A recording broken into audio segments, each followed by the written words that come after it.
finished cooking for my kids too, so don't worry about it. It's all right. And daddy's at large, and with it being Hey, Father's Day hey, coming know up soon. something? I'm making the Father's Day. That's how it works. This? Hey, yo, look. Hey, we live, so it is what it is. Hey, unfortunately, my wife made the Mother's Day meal this year. Like I normally would, but I guess I gotta do Father's Day this year, so it's okay. So as you can see, the Father's Day, I'm gonna kill the cam after this because I don't know how bandwidth is gonna be. But as you can see, I just got through painting the mudroom back here. I'm still in the middle of the move here, so there's a whole bunch of stuff. I got keyboards, video camera stand, all kind of craziness that needs to be added to this. So man is just busy. He's doing his job. It just is what it is. So that's nice, man. I'll go ahead and kill the cam now. I don't even have my light set up the way I need to, so it's whatever. I'll take care of it later at some point. Okay, real quick, guys. Good evening. How's my volume coming? And bro, how am I coming through? Is my too loud, too soft? It don't matter. It's a ShadowCast. We can hear you. We can hear you, and it's clear. So I don't really have a problem. Okay, that's all I need to know. What's up, fools? Man, life. What up? Life over my head. Game continues. So just to let you guys know, I'm actually driving in the car, so you may hear a little noise. But it's a ShadowCast, so it's okay. You hear? Yeah. Look, we do whatever, man. Like, who really gives a fuck? Like, I don't. And with that, it's ShadowCast 27. How y'all doing? Well, you say that, I'm about booting Tekken 7 up right now. So I mean, that's what's up. So there's for those out there that are numerically inclined, you're wondering how the hell I go from 25 to 27. ShadowCast 26 will be uploaded later. It is currently in limbo right now, and I'll it was originally recorded, I think, back in May, and it'll make it up there at some point when I get around to it, because I have to edit it and all kind of other stuff. So but it'll be up at some point. So this is ShadowCast 27. How y'all motherfuckers doing? Yeah, and which I've been gaming on. Well, I've been on PC for like the last few months. So, and it's looking beautiful. PC. I don't have to worry about my PC upscaling it to some ridiculous resolution to make it look good. So Master Race, huh? Nah, not Master Race. Common Sense Race. Oh man, so I don't even know where to begin. So like from March up until E3, people been acting a damn fool. And all I could do is just laugh, like from a distance, and observe let's go on the tech rant and how many rumors we're going to throw around, and even before when it was just NX, I just couldn't, and here's my thing. If you are able to go to Tiger Direct or Newegg and order a GPU, a CPU, and a motherboard, and they mail you a computer together, and you piece those parts together, whatever. You still have no idea what the fuck you're talking about. I'm sorry. That just had to be said. The moment when I start hearing conversations from people with tens of thousands of followers, when they start saying, well, my Ryzen CPU is this, and therefore the Nintendo Switch and the Xbox One X are this. No. Just fucking stop. What shout out? So you need to be like me and be honest. I know what I know, and I know what I don't know. And if I don't know shit, I ain't saying shit.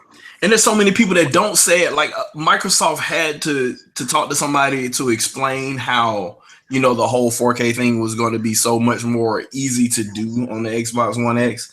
And like, I understand why people are downplaying it, because they're saying, okay, look, we know that all these games ain't gonna be 4K. We know they ain't gonna be 60 frames per second. But they're saying that there are a shitload of dependencies that the average PC gamer has to deal with to run a game. And on any of the Xbox platforms, that's simply not a factor at all, really. Like, the most demanding thing that you're going to see on the Xbox One family of platforms is the hypervisor, and that's not even, I mean, you might reserve one core for that, but that's nowhere near what you would have to do on a regular PC. You're dedicating tons of cores and threads just to run a couple of virtual machines, and those virtual machines ain't running games.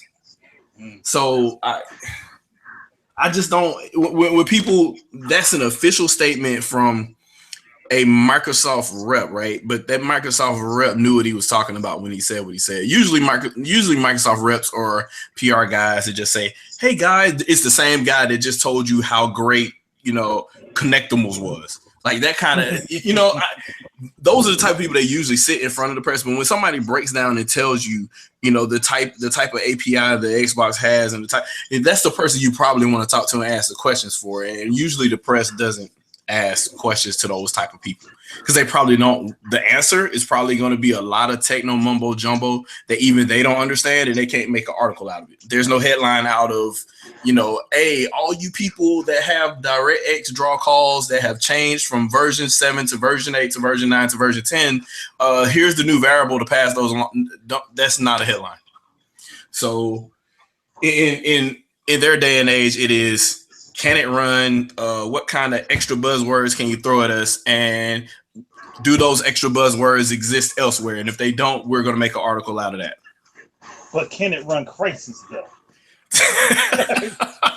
That's the most familiar thing that pops up. Like, you got to realize there are games out there that far exceed what Crisis does on PC or any other platform now.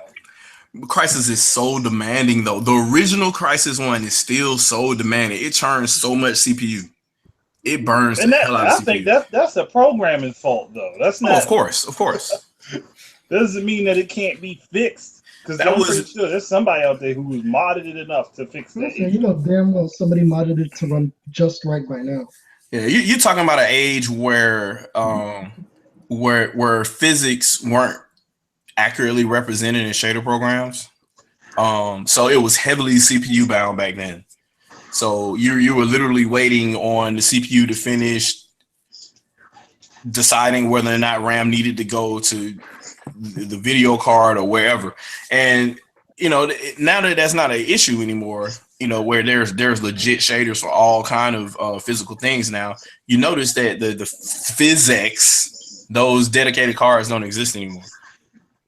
So now it's all embedded into the GPU, so you don't really have to deal with that anymore. Or if they want to make it CPU bound, CPUs are far more powerful now, more efficient to where they can do more things. So Tony says, welcome back. Thank you. Appreciate it. What's up, Tony? And yeah, a bunch of people in the chat. How y'all doing? How y'all motherfuckers doing? We're gonna get it live here in a little bit. And I kind of wanna direct attention to you guys impressions so far, I guess, of the conferences. Now I'm gonna give a disclaimer. I've watched quite a few conferences in their entirety.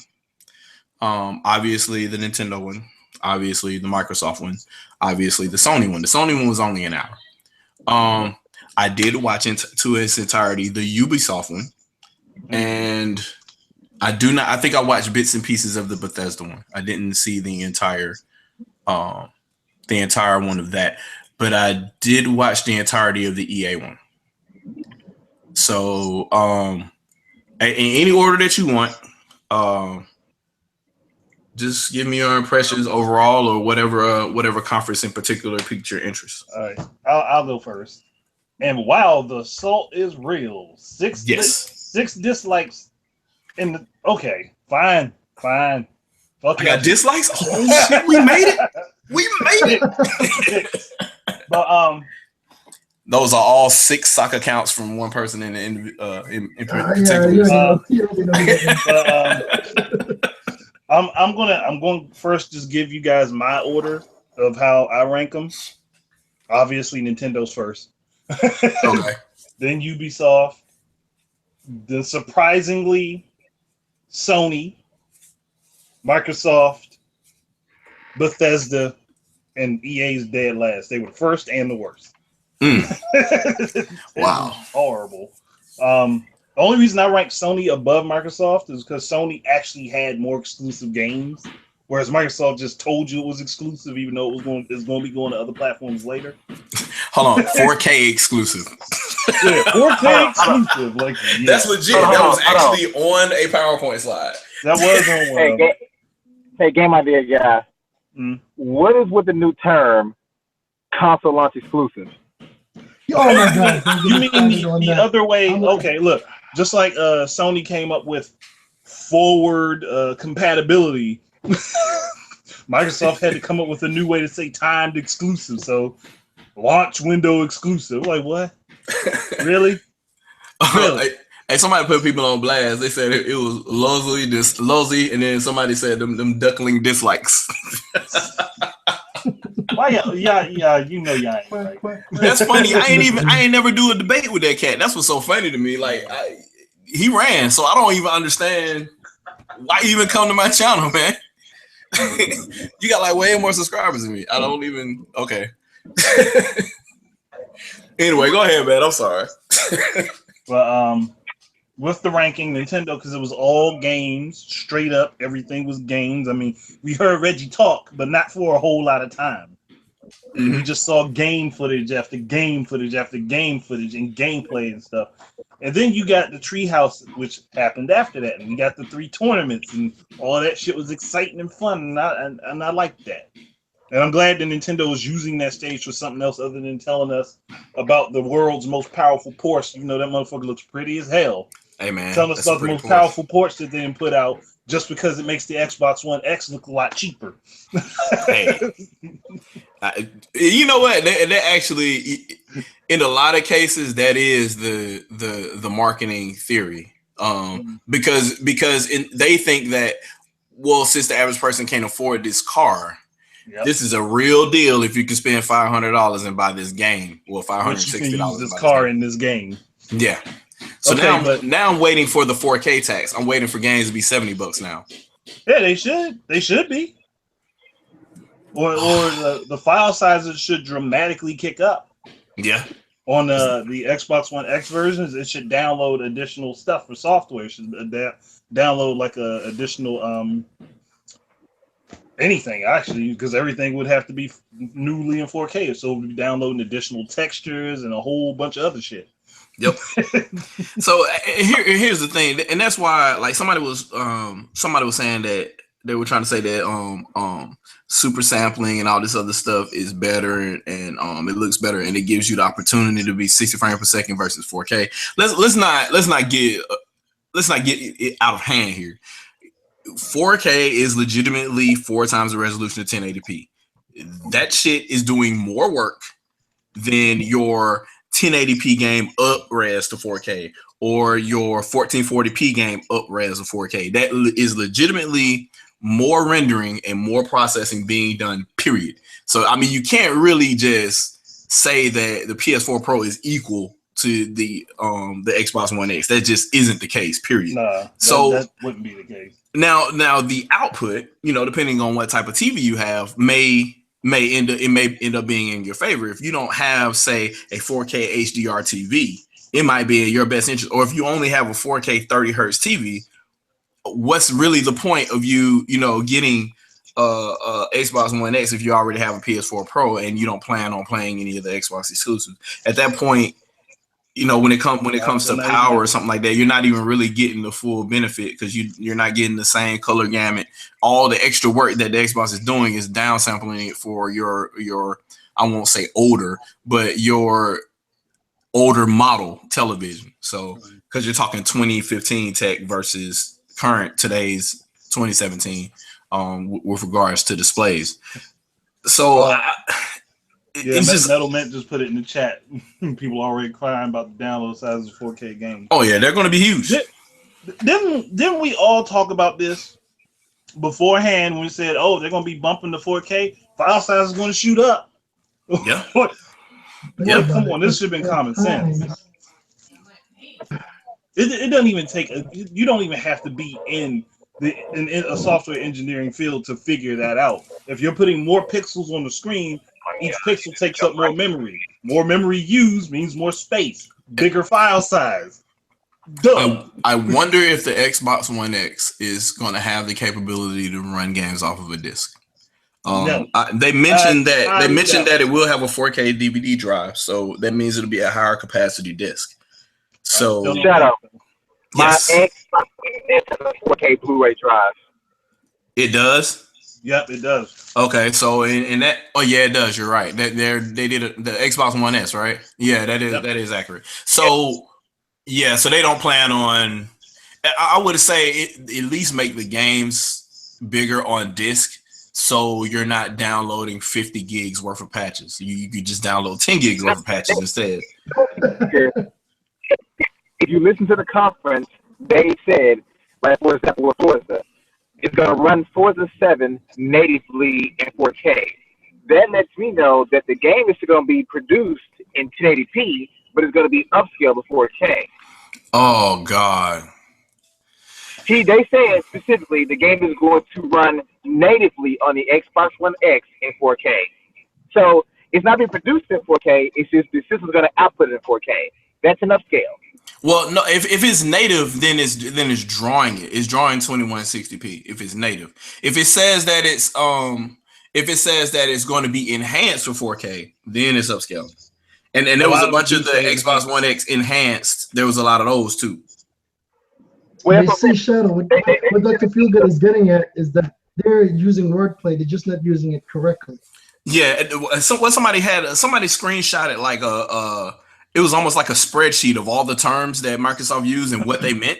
Did that come from Xbox.com? I don't know, but it looked really original. Where it said, "I'm pretty sure it did because I think I saw that on kind of like alternative facts." Yeah, they came up with their own what the terminology meant with Xbox One Enhanced. It meant game will be running in 1080p, but will run up to 4K on the Xbox One X. I'm like, well, yeah. Okay, running at 1080p upscaled to 4K. That's all they need to make it more simple. Instead of trying to overwrite their words so that people get confused. Tony said, "Is there a such thing as true 4K?" Yes, there is.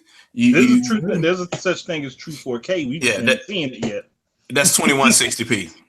2160p is true 4K.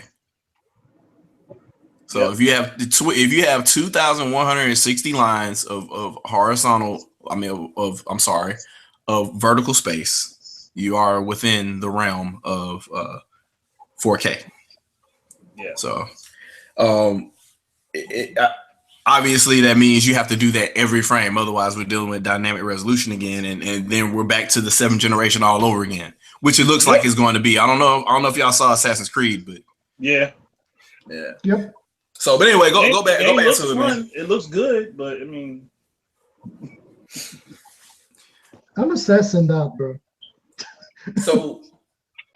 I'll go ahead and I'll be different then, because I'll say this without a doubt, from beginning to end, as far as showing content, whether it was playable or unplayable, to me, the conference to me that showed that it had the most breadth of content to me, and this is gonna sound weird, Ubisoft. I mentioned this on Twitter, and because they went from every different type of game that you could have, they had it. Every platform that you could have, they covered everything.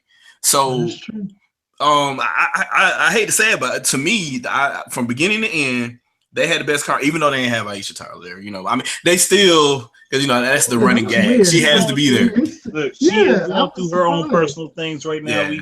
We gotta let her deal with her life first before she come back to us. Yeah, she got to handle her stuff. But I did it. I was just surprised too. I was like, "Where's Aisha?" Yeah, but that Beyond Good and Evil became a damn staple. I mean, even as awkward as she was, she became a staple. You could lean on her, like it was happening. She was gonna be there. But I thought that they didn't overdo anything. They came out there and they showed Just Dance. All they did was perform a song. Boom, Just Dance coming out for everything, including the Wii. We out. And now I'm like, okay, cool. That works for me. That was probably the best thing ever. When I saw, I'm like, y'all still producing a game for the Wii? Seriously? Yeah. They out there. I mean, people. Might as well at the point make it for the PS too. Yeah. You talking about over 100 million consoles out there? That's nothing to laugh at, really. And that's the only third party game that was still selling in the millions the last year it was around. So, Yep. But that's crazy. Like even the Wii U is like out of production now, and they still producing. Well, I mean, look, Wii U is still getting games though. I mean, it's not getting a whole lot of them, but it's still getting some games. I mean, that Cars game. It's not a real console though. It's a tablet for the Wii. Hello. Wow. I'm sorry, a tablet for the Wii cannot play Darksiders. I'm straight gonna play that in a little bit. But yeah. But I was pleasantly surprised by Ubisoft, even though it was a theatrical trailer. The thought that they even cared about Ansel at all, I thought that he was literally about to leave that production studio.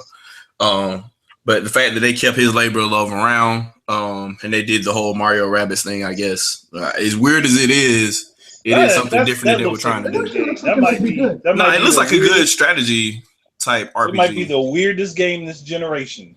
Yeah, it's like Dungeons and Dragons meets, like, it was really kind of Dungeons and Dragons meets shooter meets Mario and Rabbids. Yeah, and Mario RPG Rabbids. I don't know. And okay. And then the rabbit has a crush on Mario or something, which is really weird. But anyway, so to them, obviously to me, they kind of came full force with it. That was probably the best conference Ubisoft has ever had. To me, I don't think they've ever really had because a lot of their conferences usually were laughable. It was usually just a bunch of sales jargon, and it was boring. Mm-hmm. And people clapped whenever they saw Assassin's Creed, and that was it. And maybe Rainbow Six here and there, but they came with it the way they presented everything. I ain't hear you, Doc. Oh no, he rolling. But anyway, so yeah, but I think that was kind of that was kind of impressive to me. I'm not even gonna talk about Nintendo. That's obvious. Just read Twitter. But just read Twitter. Read Twitter, or you can go to my channel and listen to all of my AGTL videos real quick. Yeah, and you'll get the full gamut of everything that's going on there. Microsoft, oh God, they were leaning so hard on the Scorpio. They were leaning way too hard on it. Yeah, they did. I think. But at least now we got a console we could call XXX. That got to count for something. Or you can just call it Xbox because of the acronym. As much as we talk about franchise milking, never in my life have I prayed for a Halo announcement. Like, I was just sitting there like, please announce a Halo. Please say it's going to be exclusive for this platform, so there's a reason to buy it. Hell, the bad thing is they're sitting on top of all those rare IPs. It is just like nothing's happening with them. You know what really would have tickled my fancy for them, and if they would have done it, would have just completely blown everything else out of the water, is if they would have said exclusive for the Xbox One X. We are producing the sequel to the long since forgotten and wanted Jet Force Gemini. Oh, of course. That would have been it. Of course. That would have been it. Of course. Like that and Metroid, I would have tied Microsoft and Nintendo at that point. But see, they so Rare still working on their Sailor game. And then Ubisoft, it look like they about to ship one. Yeah, they working. Look, they was like, you know what? We already got our engine together, so we just gonna put our game out and let y'all like flounder around in the water for a minute. It looked like that's coming pretty soon, like really soon. That was built off Assassin's Creed 4. The Black Flag engine, right? Game. Yeah. So I think that's gonna be. Oh my gosh, Metal Man! Hell no. Perfect Dark Zero remastered. Oh god. Yeah, Perfect Dark Zero remastered would be GoldenEye, I guess. I don't know. That would be the only way you could remaster it and it actually be worth playing. Oh wait. The parallax mapping looked great on the Xbox 360. I must say that the lighting looked wonderful. It was, just not worth the extra horsepower, especially if the game was running at a crawl. So, yeah, I don't know, man. I don't think there's a way to fix that game, to be honest with you. But that being said, I do think I think that the Sony conference was probably the decent one out of the bunch, I would say. Hey, it didn't put me to sleep this year. Yeah, it was decent. It was still their problem was 2018. 2018 was their problem. Yep. Nintendo sprinkled it around a little bit, but they made it like really obvious to tell you 2018, motherfucker, we ain't doing this game is not everything else is 2017. This is 2018. To the point where we put it in the title. Like I don't, Yeah, they made sure they put it out. They put it there clearly to let you know. Yeah, and then other things that are obvious, like the Metroid thing. Obviously, if they just say it's now in development, obviously it's not coming out no time soon. Yeah, that's probably not coming until at least 2019. Yeah, but that's just obvious things. But a lot of Sony stuff is not ready for this year, and to me, I think that's a problem because motherfuckers can't just play Call of Duty every November, man. I mean, you just can't. No, they can because they've been doing it. But you get what I'm saying, like. That's just kind of it does get a little bit stale after a while. And Tony said never bring a new car into the Microsoft conference. I'm like, well, it's better than Usher, man. Yo, it's way better than Usher. Sorry, I don't want to see him at another video game conference again. And it's so crazy because that is such a good game, man. But they abandoned the Kinect so quickly. Like I don't. Yeah. That was all bad. he said it was better than us. Yeah, there's a lot of things that was better than that. Him showing up. Sony did blow their whole load last year in Shadow of the Colossus, a remaster of a remaster. Yeah, how do you even do that? Let's remaster this remaster and put it in like half 4K. I don't even understand that. I don't. Professor Smooth. I can't even say that's true about Sony convincing Capcom to screw over Monster Hunter fans on Nintendo because Monster Hunter is going to PlayStation, Xbox, and PC. So I think this is more or less. You talking Monster Hunter World? Yeah, I'm fine with Monster Hunter World. That's fine. My problem is right after that was announced, Capcom has come out the woodwork and say, "Oh, we're not going to localize Monster Hunter Double Cross for the West." I'm like, why would you do that? Like, you're already making a Switch version. You're literally making a Switch version of the game. Just localize it for the West instead of just doing the 3DS one. That's what ticked everybody off.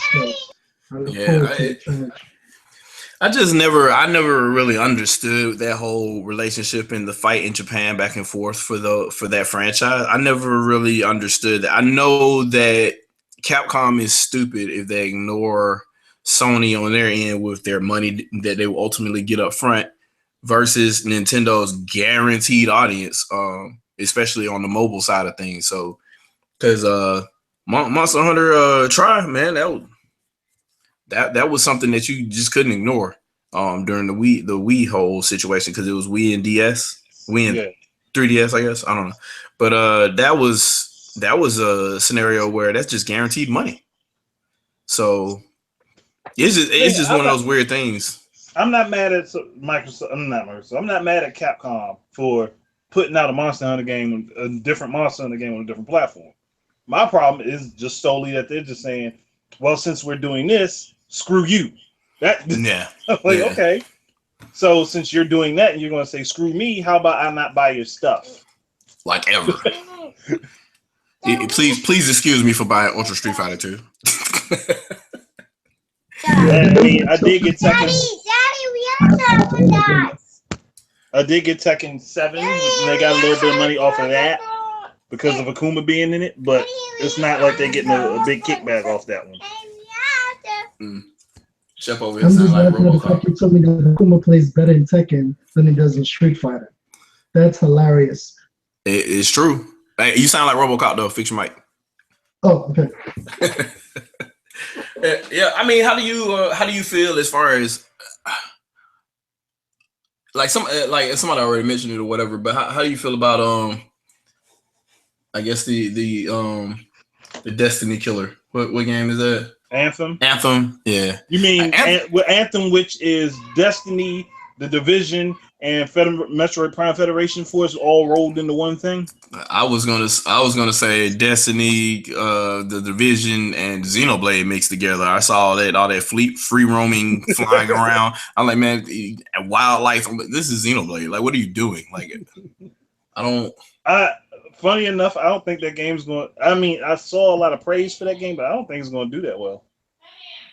Yeah, it's just one of those things where people, clap and cheer or whatever, and then it'll probably get a stealth launch in like February or something, and we'll never hear about it again. Yep, and that'll be it. One of those type deals. Like they'll try to gauge it. They'll do like maybe a little survey or something on their website only or whatever, and realize only like 3 people respond to it, and they'll probably soft launch it. Unless they put a whole lot of marketing behind it. If they start doing like they do for some of their sports stuff, then that could be what they're looking for. So we'll see. Because Destiny is, I won't say it has a foothold, because it's definitely not doing PC MMO numbers, and it's not doing. I mean, there's a lot of people online. Like, you're talking, what they say? They said 30 to 40 million online registered users type deal. I don't know how many are online at any given point in time. So I guess take that as you will, but I don't know. It's just kind of weird. Oh, hey, the backlash that Sony got from not wanting to do cross-platform with Microsoft, and it's got to be Microsoft they don't want to do it with. Wait. For Minecraft and Rocket League. Wait, I thought they announced that for all platforms. I thought Microsoft announced. Nope. PS4 does not get it. What? Okay, that's just really stupid. At this point, I think the reason is they don't want to have Xbox Live pop up on a PlayStation 4. I mean, it's gonna pop up on the Switch. Hey, Nintendo said, "Hell, hey, if that's how we gotta get the cross-platform, that's what we gonna do." Nintendo was wide open like that for the Wii U, and that's why everybody bitched about it. They've been saying it though. Yeah, you play all that stuff, sign in or whatever the fuck you want, and They're like, no, Sony. Look, you got Switch, Xbox, PC, iOS, and Android. All of them cross-platform for Minecraft. Yep. You PlayStation guys playing your little corner. It was like, yeah, y'all just in this bubble outside of our world. Y'all not even part of continuity. That's messed up. But then Sony used what sounds like a Nintendo excuse and said, "Well, we're just worried about the safety of our players." Really? I was like, "Wow, Sony." Really? Yeah, I'm not even hearing that one at all. But let's have all these VR games so they can get dizzy. They don't really care. It's whatever, man. Hell, even the VR version of Minecraft works cross-platform with that. Yeah, which is, I think, is still the Android and the iOS versions, but still. Like, I had talked about this before, but back in the 6th generation, Sega developed a cross-platform solution for online. Yep. Nintendo signed up with them at the time, and I believe Sony signed up with them too. But I don't know what happened with the end of it. The end goal was for Phantasy Star Online, and they plan on porting Out Trigger to other platforms, Virtua Tennis and stuff like that, where you can. It didn't matter what platform you had, you could play against other people on those certain Sega titles or whatever, or whoever would pay Sega for the license for their middleware. And that it just literally died. It was called Snap. I've mentioned it in another podcast before. I don't know if it was a ShadowCast or probably Gamers at Large, but I remember you talking about it though. Yeah, so Nintendo was on deck then. They've always been open with regards to that type of thing, because they don't really, they're not into let's close down the online experience. They were barely into the online experience as it is, so they were just however you want to do it, go ahead. Here's the thing though, with Nintendo working with Microsoft like this, I'm thinking to myself, Nintendo, get Microsoft to kick EA in the behind and put Old Republic on the Switch, and let that be cross-platform. Like they need MMOs need to be opened up to cross-platform play. I said it once and I'll say it again. There was absolutely zero reason for there not to be a litany of MMOs on the Wii U. There was never a reason for it to not be there. Every popular MMO in the world should have launched on the Wii U at some point. Yes, it should have. And they would have made all their money back probably within the weekend it launched. Because what other platform has MMOs? None. I mean, you got a couple on Microsoft and Sony, but it's not a whole lot. Exactly. Like you got DC Universe Online, Elder Scrolls. They tried Fable and Fable's dead. So. Hey, what about Monster Hunter World? What? What about Monster Hunter World? That's not coming to the Switch. Yeah, that's not coming to the Nintendo platform.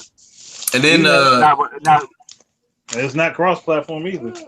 I think the only somebody really trolling now. They said put Killer Instinct on Switch. that should have been on Wii U. But anyway,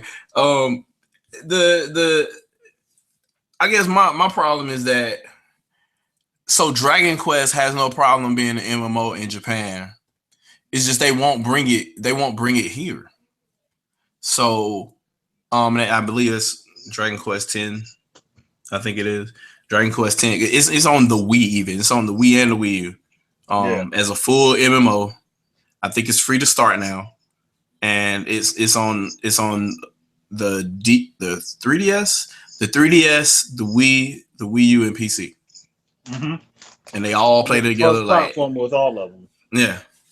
So it's definitely possible, and Nintendo doesn't care. So it's up to your Sony and your Microsoft as to whether or not they want to do that type of stuff. I figure that they need to go ahead and get it together because the internet is the internet. Like the only reason Mac and PC games aren't cross-platform is because the Mac game isn't released or the PC version isn't released. As soon as they are, they usually, for the most part, the client is the client. They don't really care when it comes to that type of stuff, especially with regard to MMOs and certain other games. Like it doesn't really matter.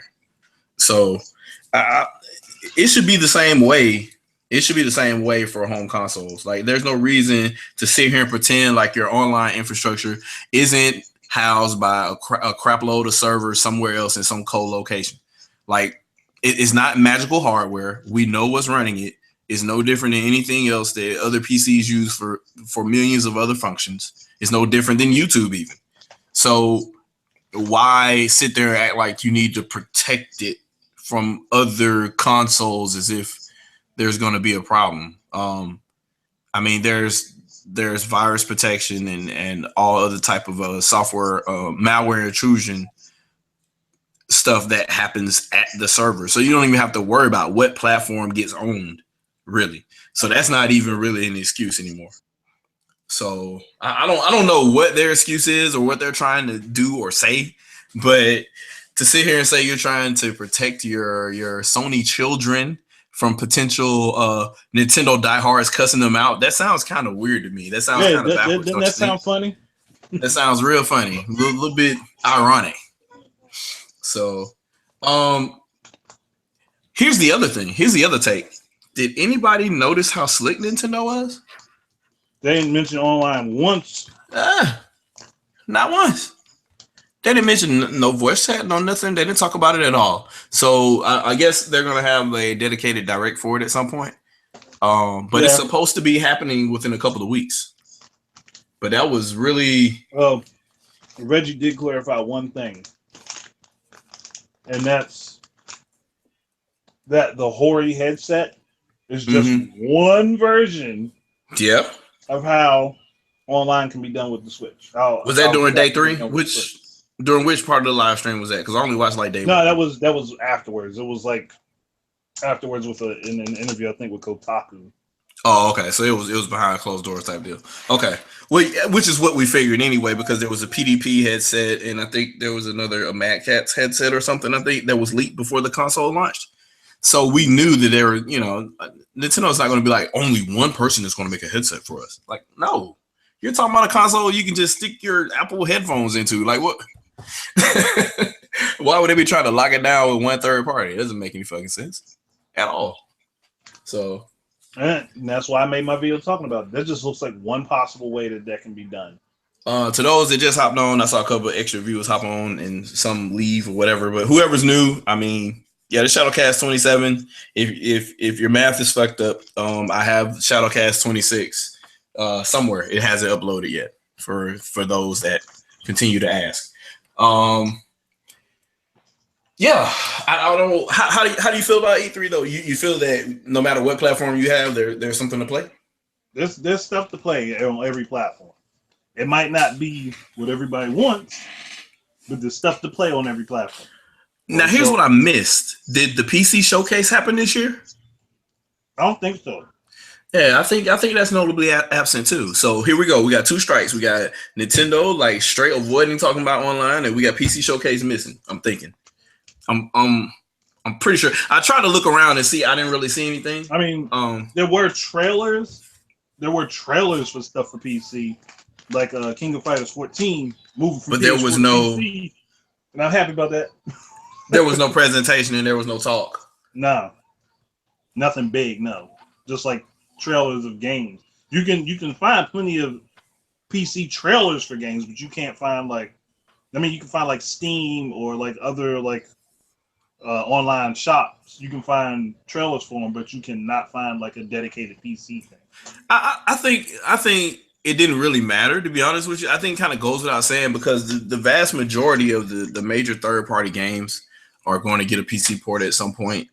A lot of the indie games, no matter what platform they come on, even Nintendo, will eventually show up on Steam in some way, shape, or form.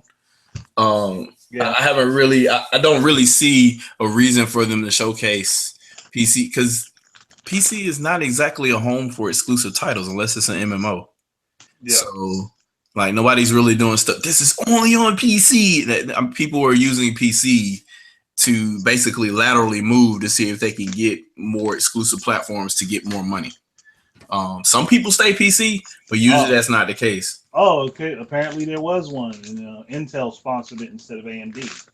Oh, okay. So the wrong stream. So I should have been looking at Intel's stream if they had one instead of AMD. Okay, so that's why the PC showcase wasn't around. Okay, that makes sense. I wonder what it was about. I didn't really. I'm gonna have to look that one up and watch it, because I didn't see anything anywhere for like PC as a dedicated event, and I was looking. Yeah, I'm gonna have to look that one up. I haven't seen that one at all. So, but Shep, you got the RoboCop going. I've been having technical difficulties this whole week. I don't know what it is, no matter what device I use. So is it do you have a USB mic or are you using your phone? Well, right now I'm using one of my headsets. I actually do have a USB mic. I have a blue mic, but I didn't want to. My other headset wasn't working right, so even if I use it, I'd have to either play it out the speaker or just speak into it and hope. And I won't be able to hear you guys back. Okay, you were sounding good for a minute, then it started kicking in again, and then it went back. Okay, so I don't know, but whatever. Because I got a Bluetooth mic, but I'm not using. I mean, what you call it? That fancy Yeti mic, but I don't. Oh, the Yeti mic. Yeah. I can't use it right now because I don't have a headset that works properly. So I gotta buy another headset too. Whenever y'all get a chance, one of y'all tell that motherfucker Mr. T Cone bring his ass in here, and we're gonna rap a tag. Oh man, I'm gonna text the bastard. That fool over there, he is not a fan of Capcom right now. Look, you would think though that I would be the one going out calling Capcom on everything right this moment, but I'm not, because I expected it. yeah. I mean, it is. I just expected it. I mean, especially after my Dead Rising 4 rant I was done, and I'm going to be a little bit hypocritical with this, but I was done with Street Fighter V. I was at that when that game launched. I was done. My biggest shame. Period. Until I saw the Capcom / Nintendo, and then we get the Ultra Street Fighter 2 or whatever. And I get it. The point is, Nintendo is changing their image, and somebody put this on Twitter a while back that they noticed that Nintendo went to the red and white or whatever, which was their original marketing stuff for their original before the NES was even launched. That was their traditional logo, and they did that because that resonates with both the old school and the new school. Like parents of children that are playing Nintendo games now are going to be like, "Ooh, I remember that when it kind of sticks with them. I remember that. That reminds me of the original NES, that type deal." So they did that in the middle of the Wii U lifespan, getting ready for Nintendo Switch or whatever. And they got rid of all Wii U logos, all 3DS logos, and they just replaced it with Nintendo. And there's just little pictures of characters and stuff like that because that's what's going to draw you to them. And then you go and look and you see the games or whatever in Walmart or whatever store you're in. And obviously that worked. So it makes sense that during the marketing campaign or whatever rhetoric for Nintendo Switch, you start talking about the old school concept. So you have you got to have the basketball game. So there's no NBA Live. So it's 2K now.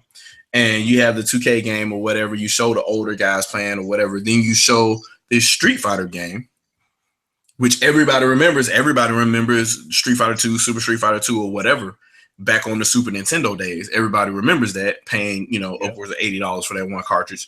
And, somebody has a copy of it, right? Like pretty much everybody has a copy of it somewhere. And that game brings back memories. So people, and it's a shitload of people hopping online all the time, even though I end up whooping the same person over and over again. I don't know why they keep coming back. They should just quit. But it's just one of those things, man. It's all right, bro. Once I get the game, you're going to have a competent challenger. I'm trying to get Dr. Trey. Dr. Trey schooled me ASAP, but I was playing on the road using my phone as a modem in a hotel room because the hotel Wi-Fi was horrible, and I didn't have my Pro controller. I was playing straight up with the Joy-Con. I was playing with the Joy-Con, using the thumbstick instead of the buttons because those buttons are spread apart a little bit too much. So you can play with charged characters pretty good with the buttons, with the D-pad buttons or whatever, but not any Shotos. You can't do any consistent dragon punches or anything like that. You end up getting mixed up a lot.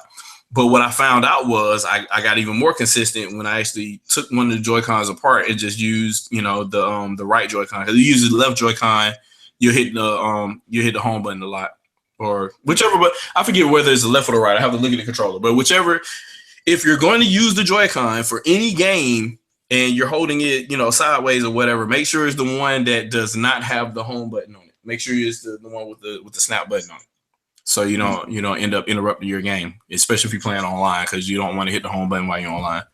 And by the time you come back to the game, you just got scrubbed up. So, but I got pretty good with it, fighting him back and forth. I was forcing myself to play with the controller I'm not used to, and I actually got pretty good with it. I didn't think it was possible to even play that way, but you'll be surprised what you can do when you're forced to do it in a hotel room somewhere. It's called adapting. That thing that people don't want to learn to do. Yeah. And I've been hitting them up. I'm here. I see him on Twitter. I'm like, hey man, tonight, are you ready? Let's go. Let's get on here. Cause I'm up there now. I'm trying to get up there in the rankings pretty high. So we'll see what happens. Cause I haven't schooled people in Super Street Fighter 2 since tournament days. That was at mid 90s ish to me. And I was pretty good back in my heyday, but I'm obviously not that good anymore. But I'm at least decent. So, I want to catch him. I want to catch. Man, there's a bunch of bodies I want to catch. I'll challenge Shokyo too. We can get everybody. I'll take everybody down. You gotta make sure you get Super Bros. Oh yeah, man. Jordan Cutt's been running from me. I'm not even good at Smash Brothers. Why are you running from me in Smash, man? I'm okay with Zero Suit. That's about it, man. I can't handle Twilight was roasting me with Yoshi. I can't do that. repeatedly. He was repeatedly roasting me with Yoshi. So I can't even. I don't even know why he running from me at all. Period. Not in Smash and Killer Instinct. Everybody should want to run from me in Killer Instinct. So yeah, I think the only person. Who was it? Zen gave me good comp though. He's pretty good with Spinal. He's really good with Spinal. So he gave me some real good competition. So I don't know how he would play in season 3, or 4, I guess is what's coming up. So somebody said my impressions on Xenoblade 2. Man, let me tell you something. It's to the point where I'm gonna stop watching Nintendo's presentation. I'm like not even gonna watch it anymore. There's no reason. You get most of the dirt during the week, during the streams, because they just like legitimately would just be like, you know what, we're gonna play this game. We're gonna play Splatoon 2, and you know what? Let's just announce a new Metroid right here. Let's go.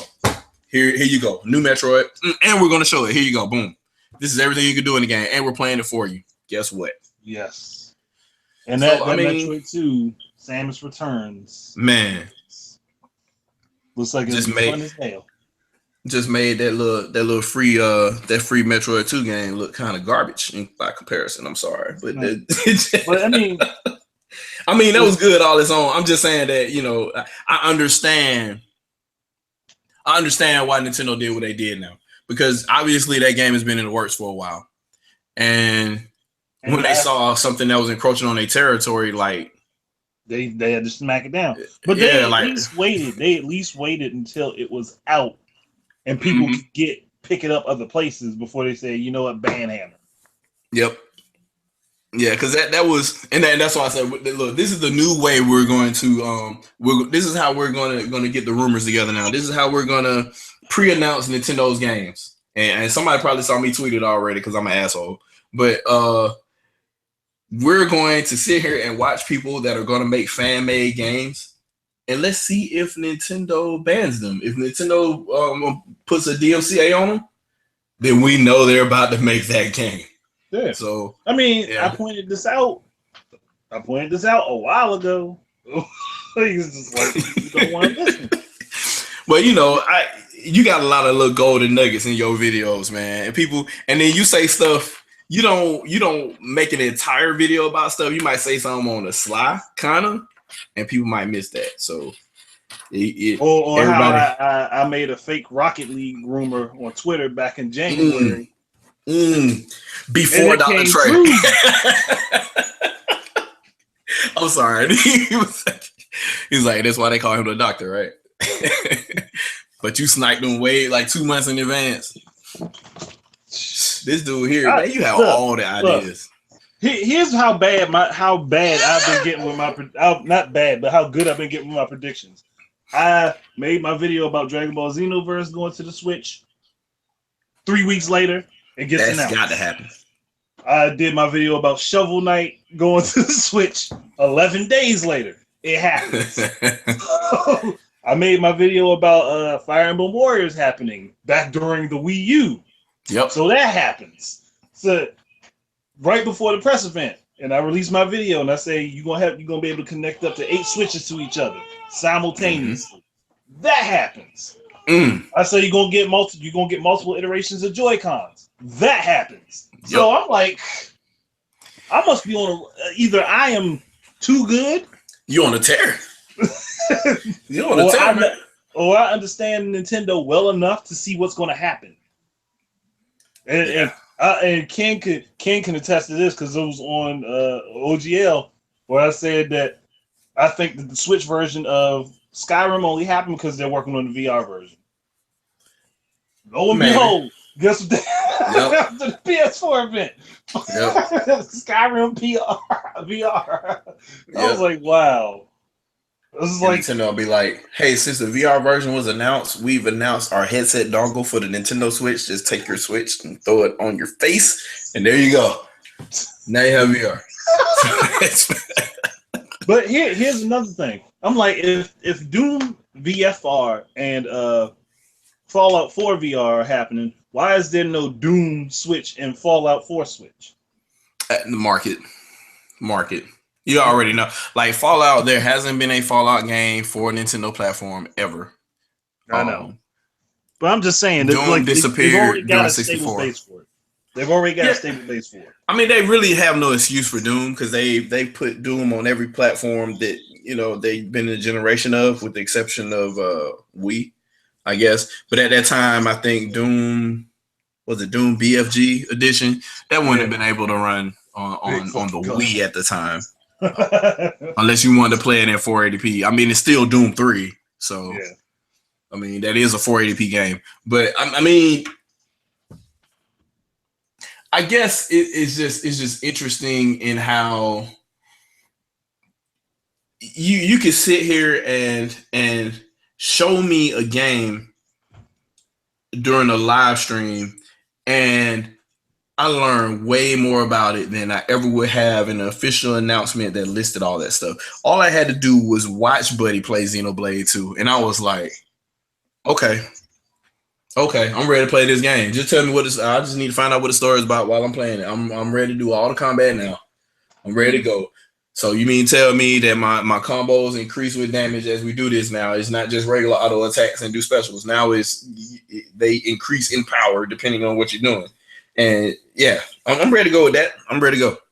So I when I see stuff like that, and then I saw the Splatoon, the local multiplayer thing where you kill the salmon run, that's the business right there. And that's why I made that post. So they got to figure out a voice chat solution for that one, because that's where you're actually going to need it. I think that will probably be the mode that would need voice chat most. It would be salmon run. And those are some long sessions too. That's like, it's essentially all it is horror mode, but it looks like you're doing like at least 10 minutes. Yeah, at least. So you need to get your team together, be ready, and be on one side of the battlefield as the spawn come or whatever, and be able to wipe them out accurately and get a better score and match it up to the leaderboard or whatever. So I think personally they got to have that voice chat nailed down. They need to start talking about what's going to work where. And personally, I think voice chat needs to exist over LAN.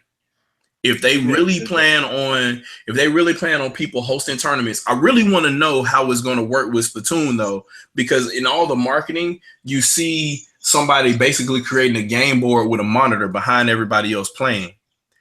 I want to know who's that extra switch that's showing that display, and how is that going to work? Well, they've got a spectator mode. Yeah, so I want to know if you can roll your own turn. So can you have 8 switches together and then have a 9th person join as spectator mode? Or because if not, that's going to fuck up the ratio for your tournament. But I think more or less, what I'm going to assume is that you're able to connect locally and online at the same time. So that would be the fix to that, where you can have the 9th person. They can all be in the same area, but they're all connected online. And that way, person, instead of being directly connected to everybody locally, is connected online and then can spectate that way. Okay.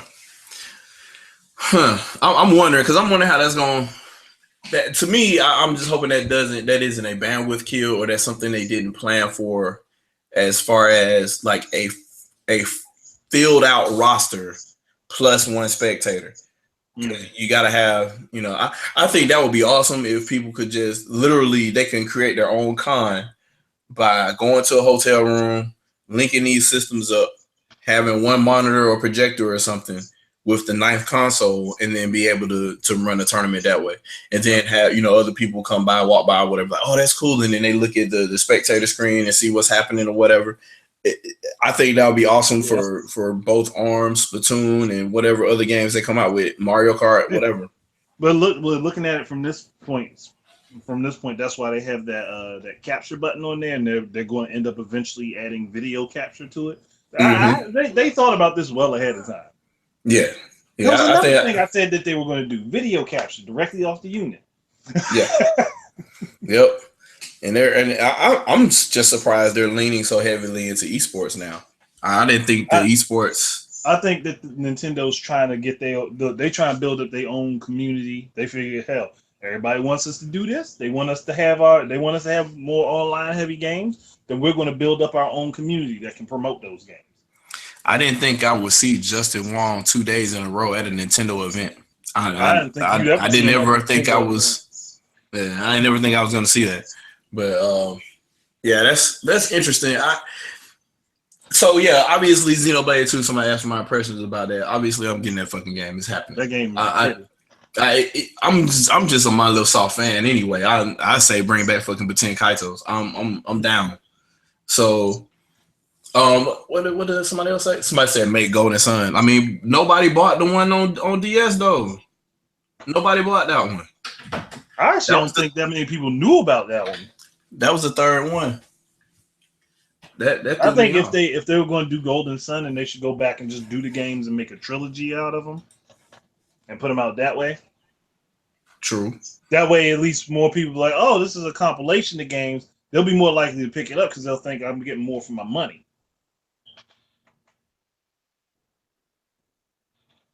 Oh, they could do that with a lot of different series that they haven't done that with in a while. Like Advanced Wars, the Battalion Wars, they can make little compilations for that and put it out. Yeah.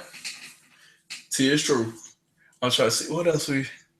So I said, the core Pokemon game. Man, look, Nintendo is dropping bombs. Like they are really like busting heads right now. They ain't even really. That lets you know right then and there. I'm not even going to try to fathom that core Pokemon game because I already tried that once. I damn near broke my brain. But look, you see how Nintendo troll people. They knew that people were making YouTube videos and going on social media and stuff and talking about how they about to announce this Pokemon game on this direct or whatever. Then they come out with a 5-minute direct or something talking about that. They trolled them with. Oh man, you got troll with fucking tournament. That when I saw that direct, I was like, Nintendo trolling. There ain't no way. The Pokemon company already said they were making a legit game for the Nintendo Switch. They did not say anything about a port. They're making a legit game for the Nintendo Switch. Meaning it's from scratch. Exactly. They ain't say nothing about no Namco Bandai. Or nothing to that effect. They said the Pokemon company is making a game for the Nintendo Switch. That was a year ago, or when did they announce the Switch in October? Was it October? They said or was it November? They were excited to make a game for the Switch. They never actually officially announced it until this past E3. Yeah, they just. But as soon as they made that statement, why would they make that public statement? You know what I mean? So We all knew it was a foregone conclusion. We all know that Nintendo is tapping their toes and they're trying to save as much money as possible by recycling 3DS hardware. We all know that it's going out the door. We know it. We've officially seen that the new 3DS is the Nintendo Switch. It is. I mean, without being, I hate the sound. I don't want to sound pessimistic, but it's really optimistic when you think about it. Because this weird situation where the portable is also the home console leads them to create a new platform of devices where there will also be a home console in the future or whatever that would just be an upgrade of this mobile console, whether it be via the supplemental computing device or whatever insert person here wants to call it on YouTube, or it actually be just an upgrade of the actual mobile hardware. I mean, either or is feasible. And if Nintendo wants to do the hard split again and say the next iteration of the Nintendo Switch does everything in 1080p or whatever, but it can also do it on the go, and this is going to be your mobile part. However, we have this other Nintendo Switch over here that is rendering in 4K and all this other kind of shit or whatever. And then you decide which one you want, whether you want to keep it at home or use it on the go or whatever. Just know if you use a 4K one, be lucky if you can even walk outside with it. That type of deal. It puts them in a scenario where they could be extremely malleable as far as like how they want to take this product, because now they have extremely low price commodity parts nothing's really custom. All the developers understand it. All the developers want to support it, and they could decide whether they want to take it all the way up or all the way down with regards to compatibility, mobility, or battery life. That's up to them at this point because the blueprint's already there. They don't have to do anything different. They did all the R&D already. They're not going to spend more bread on trying to develop a brand new architecture all over again at this point. At this point right now, they're not doing it. Maybe in another 4 years or so, they'll start looking at other potential avenues. They always are, but actually really looking at potential avenues, say like the successor to Power 9 or whatever it's going to be. And that type of stuff is like really, really hot, and it would have to be just a home console for that type of stuff. So I don't know where the rest of the console market goes at that point. Because now, like, if Nintendo wanted to talk shit, they really could. They could just go say, oh, you know what? That Call of Duty game looks really great. Can you take it with you? They can really start a marketing campaign like that, and it's it would that'd be a serious blow. But I don't think they'll do that. I think they're perfectly fine making money the way that they are right now. So it's just interesting that they're in this scenario right now, and everybody seems to have them in their favor on the development side, and like. Why is it's just odd to me that Microsoft and Sony are going out of their way to congratulate Nintendo on this platform? Like making public statements. We all know that they're all buddies behind the scenes or whatever, but it's just weird to make public statements like that. Like whether you formally see them as competition or not, like they really are, because your entertainment is time. Anything that consumes somebody's time is competition to you. Yep. Like I don't know why they're doing this now, but I just think it's really weird. Really, really weird. There were no congratulations on the Wii doing well. It was Sony like, oh my God, people aren't buying our console. What the fuck? It was that. So I don't know. But yeah, so Xenoblade 2, definitely gonna get that. Gonna buy that all the way live. They should make a Xenoblade Chronicles X sequel as well. They're going to at some point. They already have the engine. And there's no way. So. And this is what I'm hoping that Monolith Soft is doing is Xenoblade Chronicles, then Xenoblade Chronicles X, Xenoblade Chronicles X.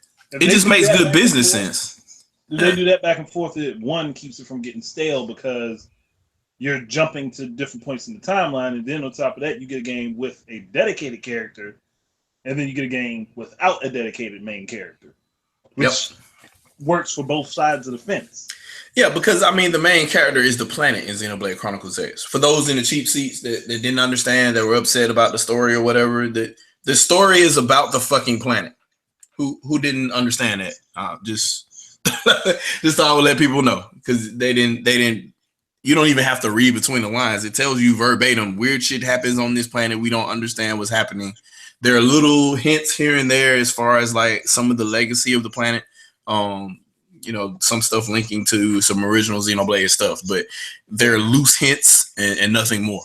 The rest you're going to figure out at some point during basically the next game. X right now is loosely linked to the main Xenoblade, the main Chronicles portion of the series, because the story's not finished. Yes, it's kind of like the Star Wars effect, where they started off with the latter three stories and then went back and did the first three. The traces of information that are left in there that have anything to do with Xenoblade Chronicles leads you to believe something happened after Shulk made a wish. Yeah, that's the only thing you really get, like, as far as anything that ties to that at all. And I don't think there's anything really concrete other than that. That just this exists in the same universe as Xenoblade Chronicles, but not really, because Shulk made multiple worlds. So it could be a completely different universe because he created, or it could not even be related to that at all. And they just somehow are related based on common core and themes, because the person that decided to create the universe decided to create those same themes. There's enough in there for you to hang yourself thinking about multiple different scenarios.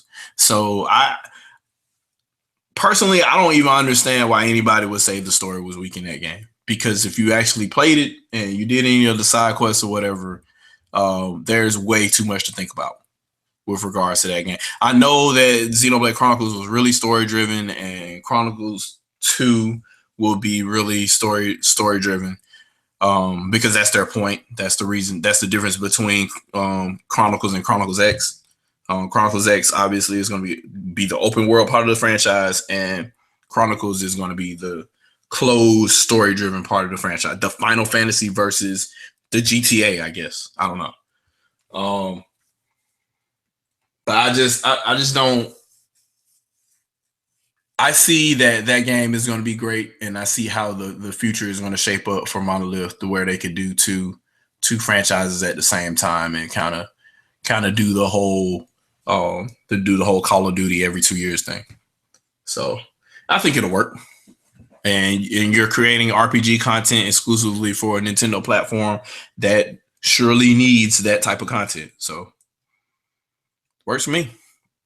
Look, man, we got 2 bastards on here that's muted like crazy. Shell, Doc, what y'all doing? For real. Why y'all so quiet? For real. I'm gonna hijack them off the cast. They tripping. But anyway, what is this? So much wait for E3.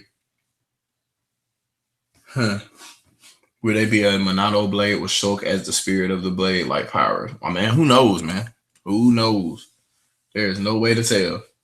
It's Trinell 83. If I pronounce it wrong, I apologize. But then this is a ShadowCast, so you should expect it. Just see what else is in here. Said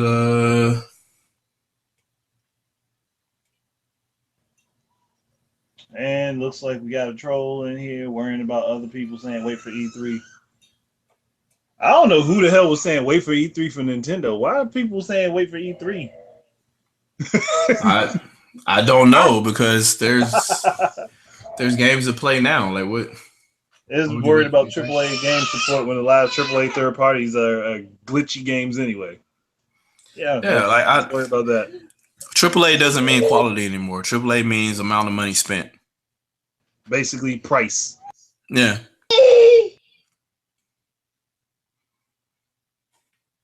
And that was, and I put that tweet out there trolling people, for the people that, because obviously there are people that made videos that were going on social media and stuff like, man, after Breath of the Wild, what y'all motherfuckers gonna play on Nintendo Switch? And then there's a litany of things to play on Nintendo Switch, and they're silent. They aren't saying anything right now. So Brandon Heath Smith. I remember hearing about the SJWs and claiming that Super Mario Odyssey was racist because Mario put on a sombrero. Yeah, that's foul. It was playing music like a mariachi. Did they ever think that Nintendo likes this type of stuff, so they wanted to include it in their game? I've got a game for the SJWs. I've got a game for the SJWs and the extreme feminists out there. Custer's Revenge. Oh God! Just go play it. Just go play it and make videos on it over and over again. Well, I mean, where's that that I want to be redhead sometimes chick at anyway? She need to go ahead and make a video on that and talk about how egregious it is. I think did she? She was the one that did. Did she did Custer? No, she was the one that did the video about Super Mario Odyssey and the sombrero and the poncho being racist. I mean, he's in a Mexican. He's in a Hispanic themed area. No. So what difference does it make? No, she needs to do Custer's Revenge, man, and she just needs to chill out. There are extreme stereotypes. There is basically rape.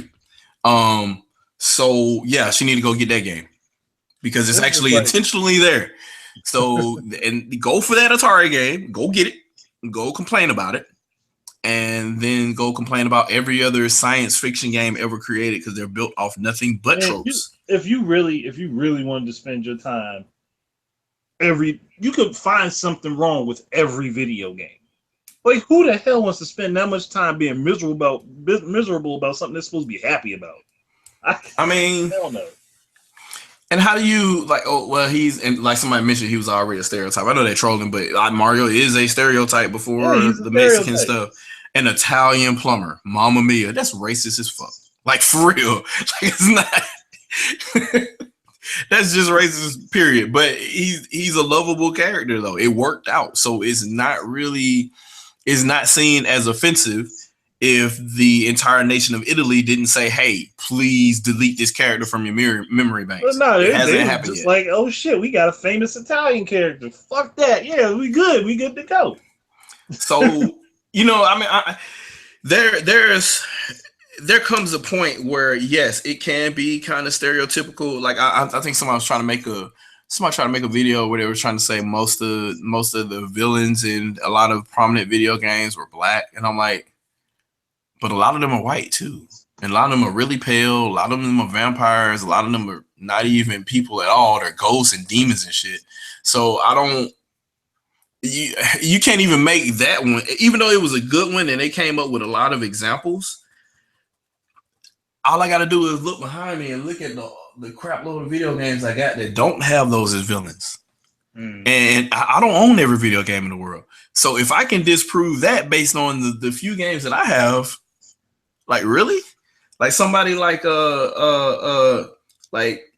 Angry Video Game Nerd or what's the other dude with the extremely long beard? Metal Jesus? Yeah. Like somebody with a collection like that, man. No, there's no way. Like they can't. In a heartbeat, they'll be like, well, I got this game, this game, this game, this game. This person has a Jewish person. This one has a German person. This one has a Australian person as a villain. This one has an Alaskan settler as a villain. So, I mean, I don't know what to say about stuff like that because it's hard to when you're talking about somebody creating content essentially in the same way, especially back in the day, that they would make comic books. They're going to be based on stereotypes. They're going to be exaggerated characters with nationalistic features that are assumed. They're not going to be like, people aren't going to do a shitload of research. Like they're not going to say, well, every African is obviously built like Storm is. Clearly, no, not the case. But they do it. They do what they do because they try to. Every comic book character is a stereotype anyway because they're intentionally exaggerated because they're supposed to be superheroes. And generally, every main character in the video game is a superhero of some type. Super Mario, even though he's short and fat, he jumps like 20 times his height. Like, what the fuck? Like, what do you expect? So, but anyway, I'm done with the whole social justice shit. Like, these are people that are looking for excuses to complain about stuff because they ain't got nothing else to do. And I just, those type of people, I really don't have any space in my brain for you. I really don't. Like, in a video game, when there are people out there doing it for real and you're too fucking craven as a coward to go talk to them, like, come on, man. Here's my thing. If you are so busy worried about a video game character and how a video game character looks, why not worry about how you can help people become more healthy? You can help people look more into taking care of themselves. You can help people learn different aspects of business, or help them learn how to help them learn a trade. There's so many different things you can help people learn. Or there are countries on this planet right now where a woman can't walk out on the street on her own without having to wear a head wrap and a veil to cover her face and her body up. Or else she gets raped. Or she gets raped, or she has to be tightly tied down in heavy cloths in the fucking blazing heat. Yeah. So don't take that book. Don't bring that here. Don't bring that here because here is not as bad. Go to those countries and complain. Go to those places and complain. Let's see what happens then. Oh, no. We know you won't go because you'll likely get shot. Yeah. Yeah, we'll see you on CNN. But they ain't bold enough to go to those places and try to help with those issues. No, those are major issues there. Here is not so much one. Here you can at least express yourself the way you want to. I just don't have no any person like that you know, I'm out here to make a change and I'm here for you, blah blah blah blah. But then all your videos have disabled comments. If anybody that disagrees with you on social media, you instantly block them. You at that point, you are a public speaker with a targeted audience and a targeted message. At that point, that's what you have become because you are no longer interactive. That is what you have become.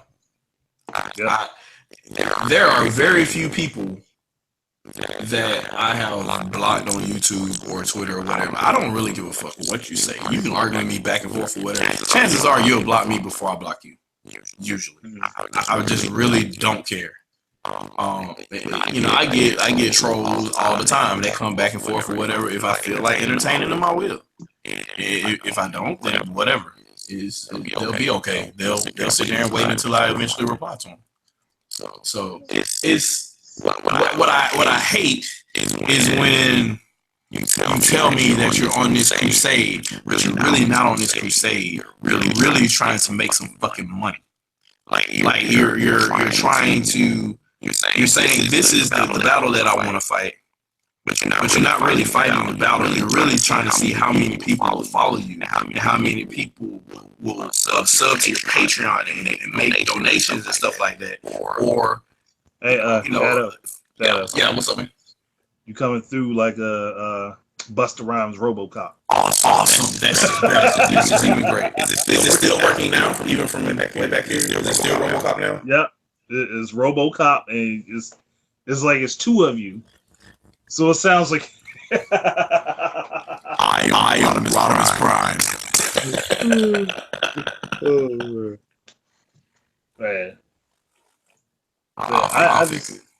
I typically don't subscribe to the social justice warrior thought process because to me, it's a dumbass thought process because you have to literally dissect everything that's fun, interesting, anything that just at any point in time might have brought you joy. You have to dissect everything and find all the bad in it and then try to make good out of it. But the problem is if you try to make everything pretty, pristine, and beautiful, you literally stomp on most of the world. Would you say that's an infernal thought process? It definitely is. Sorry, had to throw that in there. There's no way in the world that you're going to fix every person's individual personal thought process and standpoint on things because everyone has different experiences. But you know, what people you might find offensive, I might not find offensive. Hell, what you might love, I might completely hate. So why am I going to try to shoehorn everybody into one box? I'm sorry. You hit me in the feels. My feelings. I'm sorry. You're hurting my feelings right now. I need a safe space. Fuck your feelings. Exactly. Fuck your feelings.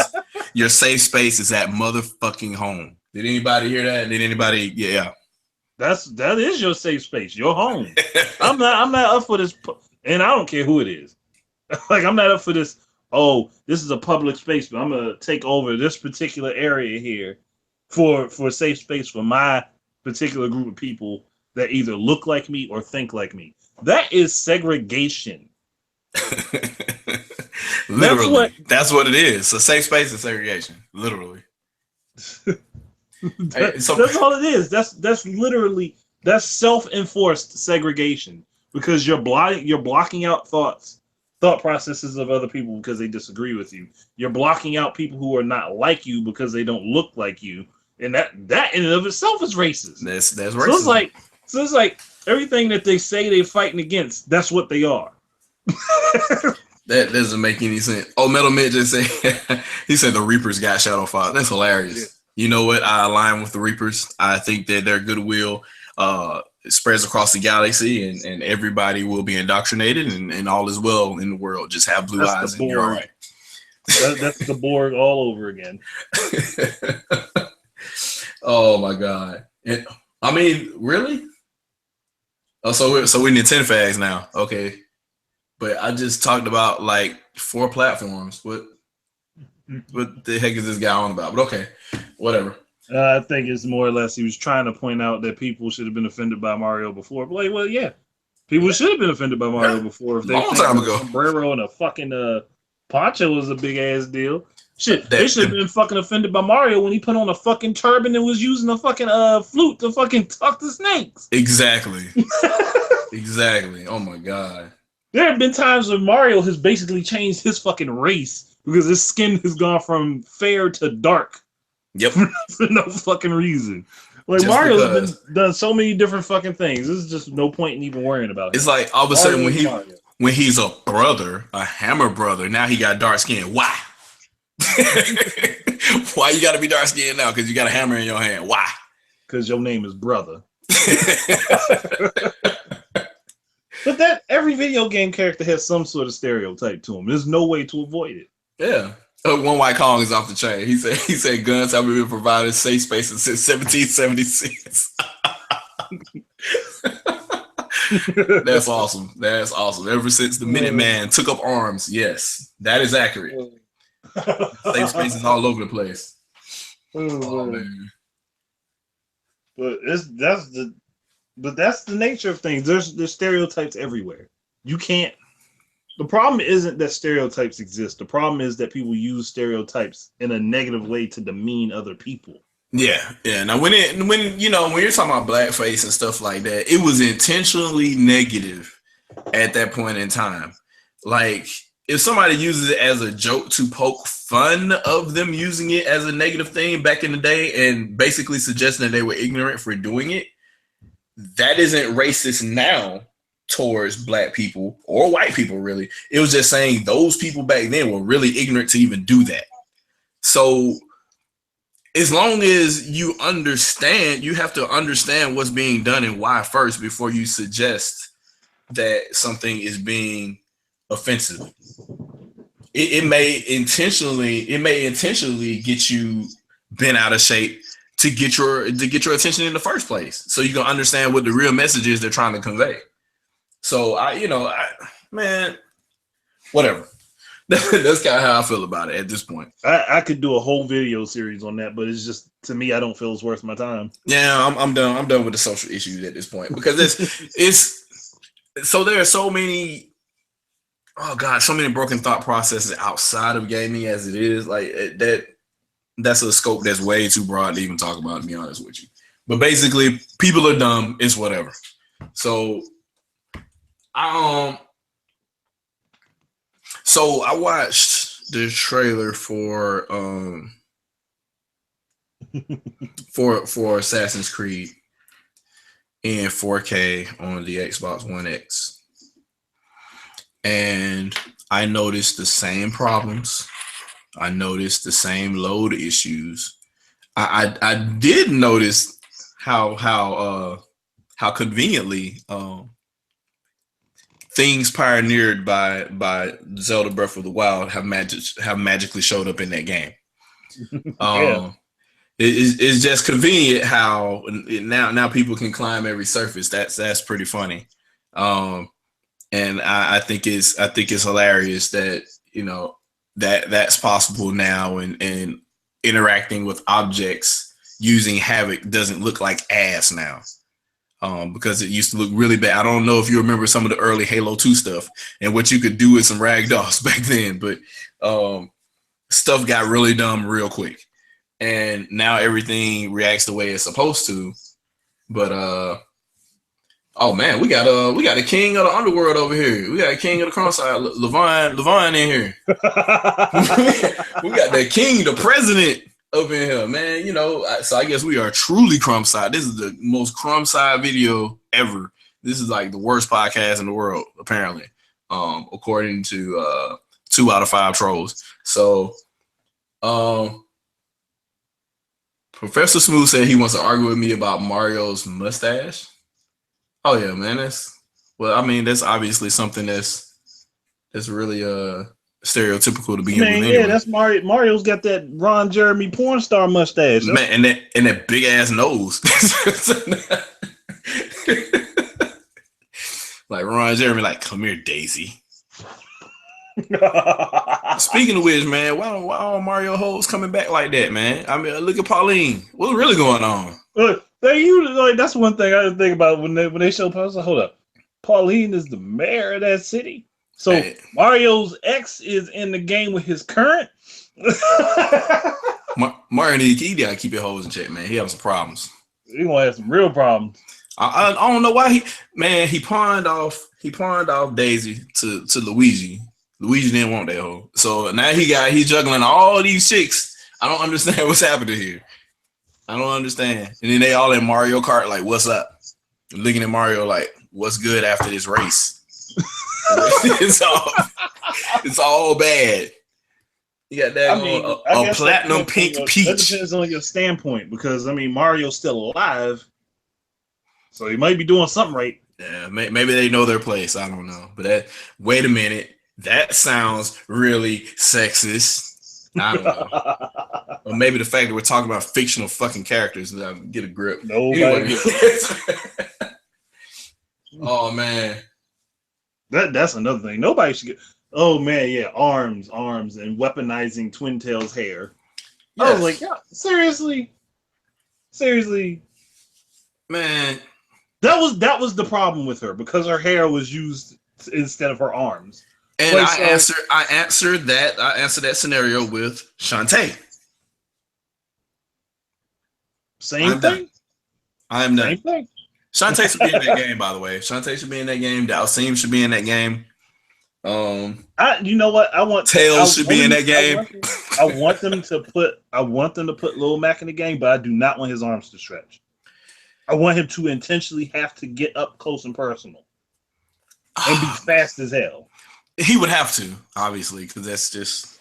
So then you have to figure out a way to make them slow motion or something to where I guess it would look that way. Mm-hmm. Man, how do you... That would be a chore. I wonder how somebody would program that. That would be like kind of a little feat of design. I really want that to happen. Just like all of his powered up moves do a heavy amount of damage, but since he has to get in close, he's at a disadvantage where he can't escape as quick as a lot of other characters. Zodia said these nuts should be in that game. I mean, he almost won the presidential election, so we might as well put him in the game, I guess. Where is that kid right now? Anyway, does anybody know what he's doing right now? Like, he working on getting through school. He like. Man, he should run for mayor of North Carolina or something. I don't know. I'm sorry, governor of North Carolina. But yeah, somebody said put Krang in the game. Yeah, the Krang would work too. Krang would work because it depends on which version of Krang you're talking about. If we're talking about the more recent versions of Krang, no. But if we're talking about like the old school Turtles Krang, yeah, old school Krang would work. I don't even know why we entertain the trolls, but whatever. It doesn't matter, man. Like, that honestly was an interesting thing. I'd be like, hey, go ahead, put old school Krang in there with his drill arms that could actually extend. Why not? Yeah, why not? That works for me. I'm trying to think who else had who. But it doesn't matter whether they had extended arms or not. It just the matters whether or not they would fit in the game. I'm trying to think who else would benefit from that. Hell, put Glacius in the game. Why not? Microsoft is working with Nintendo on some stuff. Might as well. Oh man, yeah, man, yeah. I and he's trolling though, but I do think that while a lot of times exclusives don't save systems, they do and they don't, because this little exclusive called Wii Sports not only saved the Wii U, it allowed it to significantly outperform both the 360 and the PS3 by a significant margin, almost by 2-1 all the way up until 2010. So I guess it just really depends on what the exclusive is. That also depends on what your aspect of the exclusives, if you're thinking about. If you're thinking about total unit sales, then maybe not. But if you're thinking about the money made off of each unit, then yeah. So, and there we go too, because obviously Wii Sports wasn't a huge money sink with regards to development. I think the hardware development was probably more of a money sink than the actual game was. Yeah, I was. He said we was only successful because of motion control. Well, I think it was successful because not only was it a good, it was a good time to jump in. Hold on.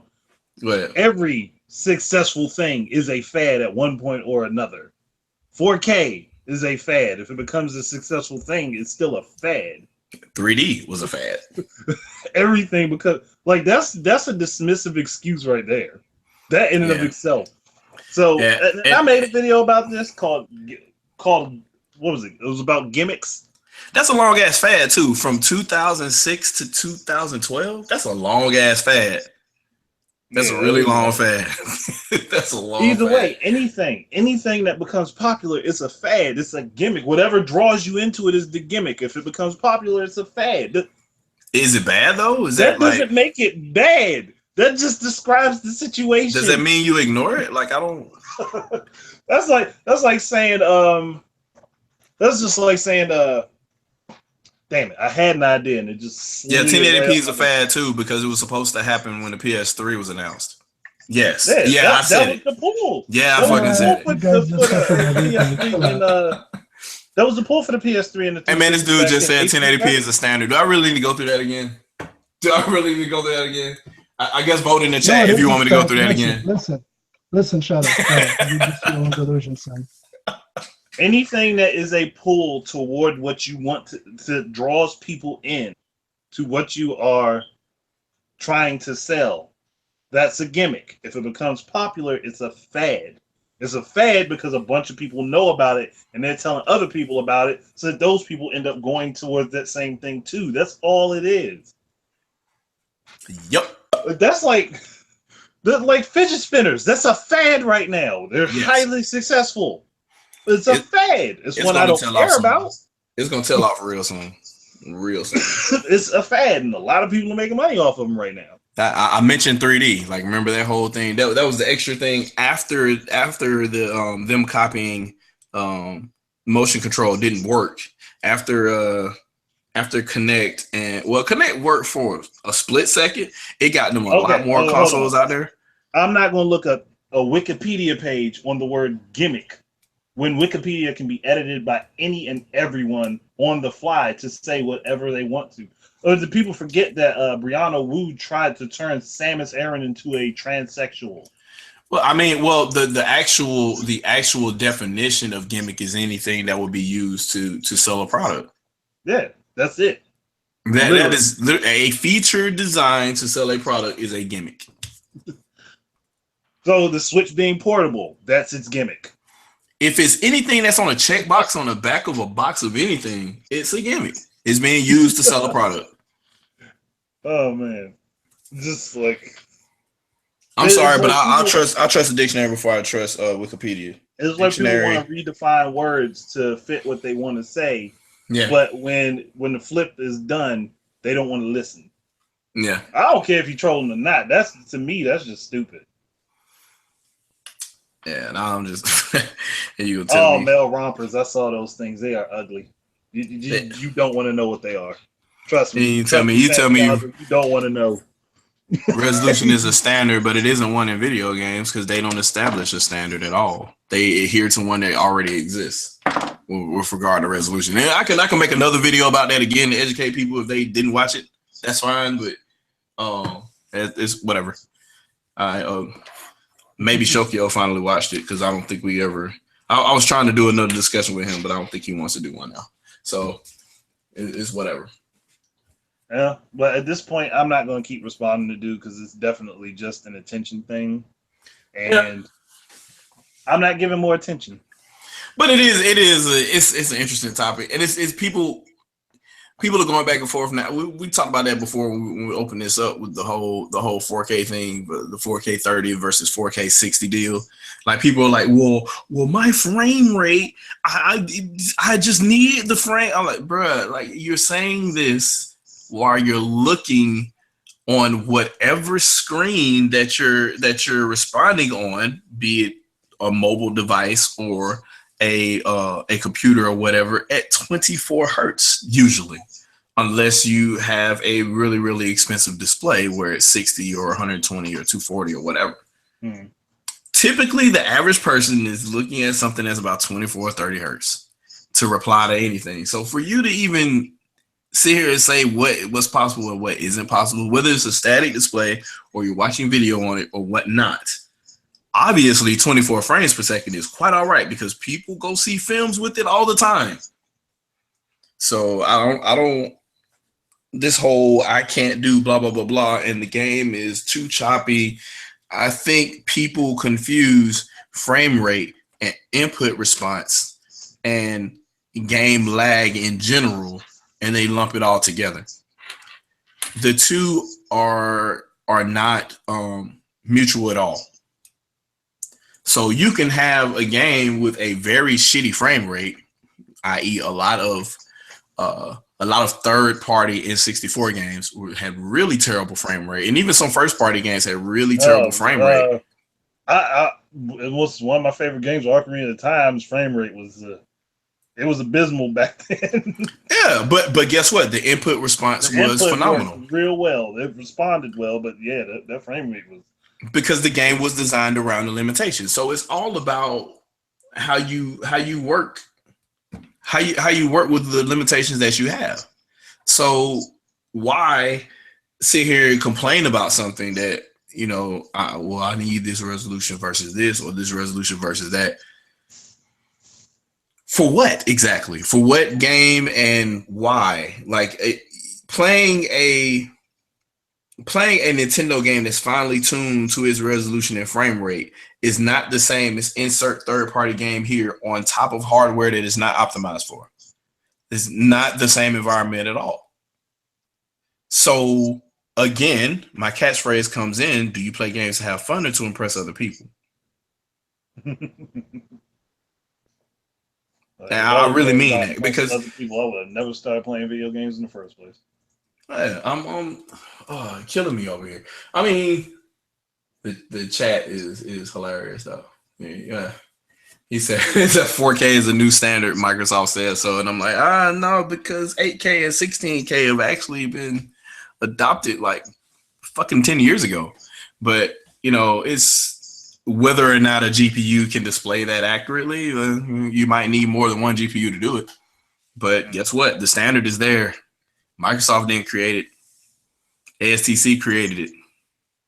Now you can go back to my video again about that. But, no, man, Xbox One X would be a great 9th generation platform. Yeah, I personally think that's what it should be. Microsoft doesn't want to do it. They're trying to turn the console into a Wii and have their own virtual console and shit. And I'm gonna tell you right now, I don't want to play Xbox games, and by Xbox I mean OG Xbox, because if you say Xbox One, that just sounds wrong now since there is an Xbox One.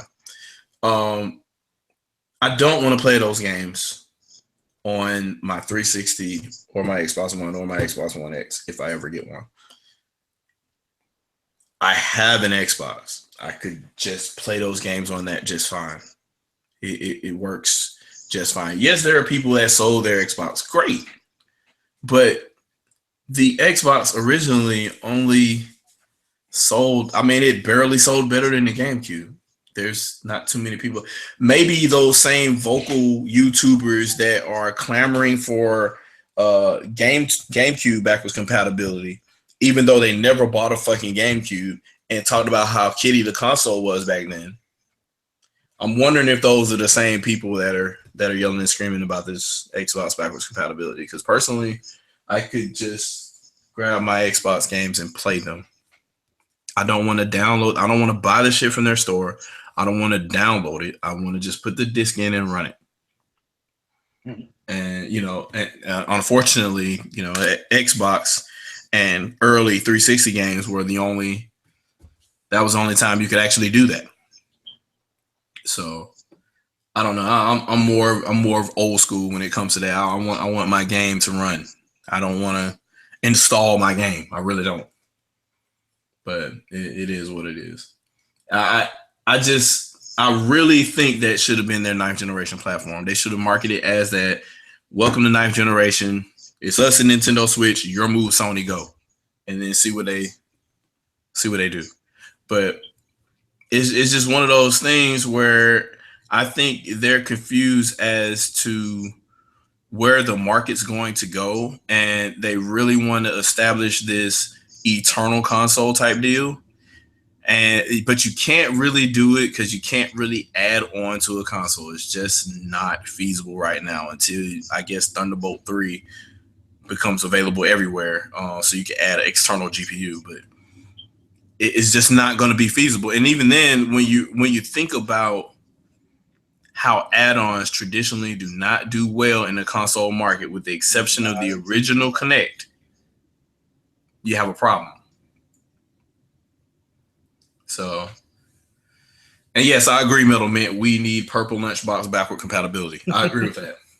Mine's black. Just the purple lunchbox. Just the purple. Yeah, both of mine are black, but I have a black one and a silver one. I don't have a purple one. You should be able to go on the virtual console. One, though. Somebody said the Switch will outsell PS4. I don't care if it does or doesn't. Yeah, I don't really personally care. Well, this dude said GameCube was the last Nintendo console that was remotely good. Probably because of the Wavebird, because it was remotely good to use. Sorry, that pun had to be in there.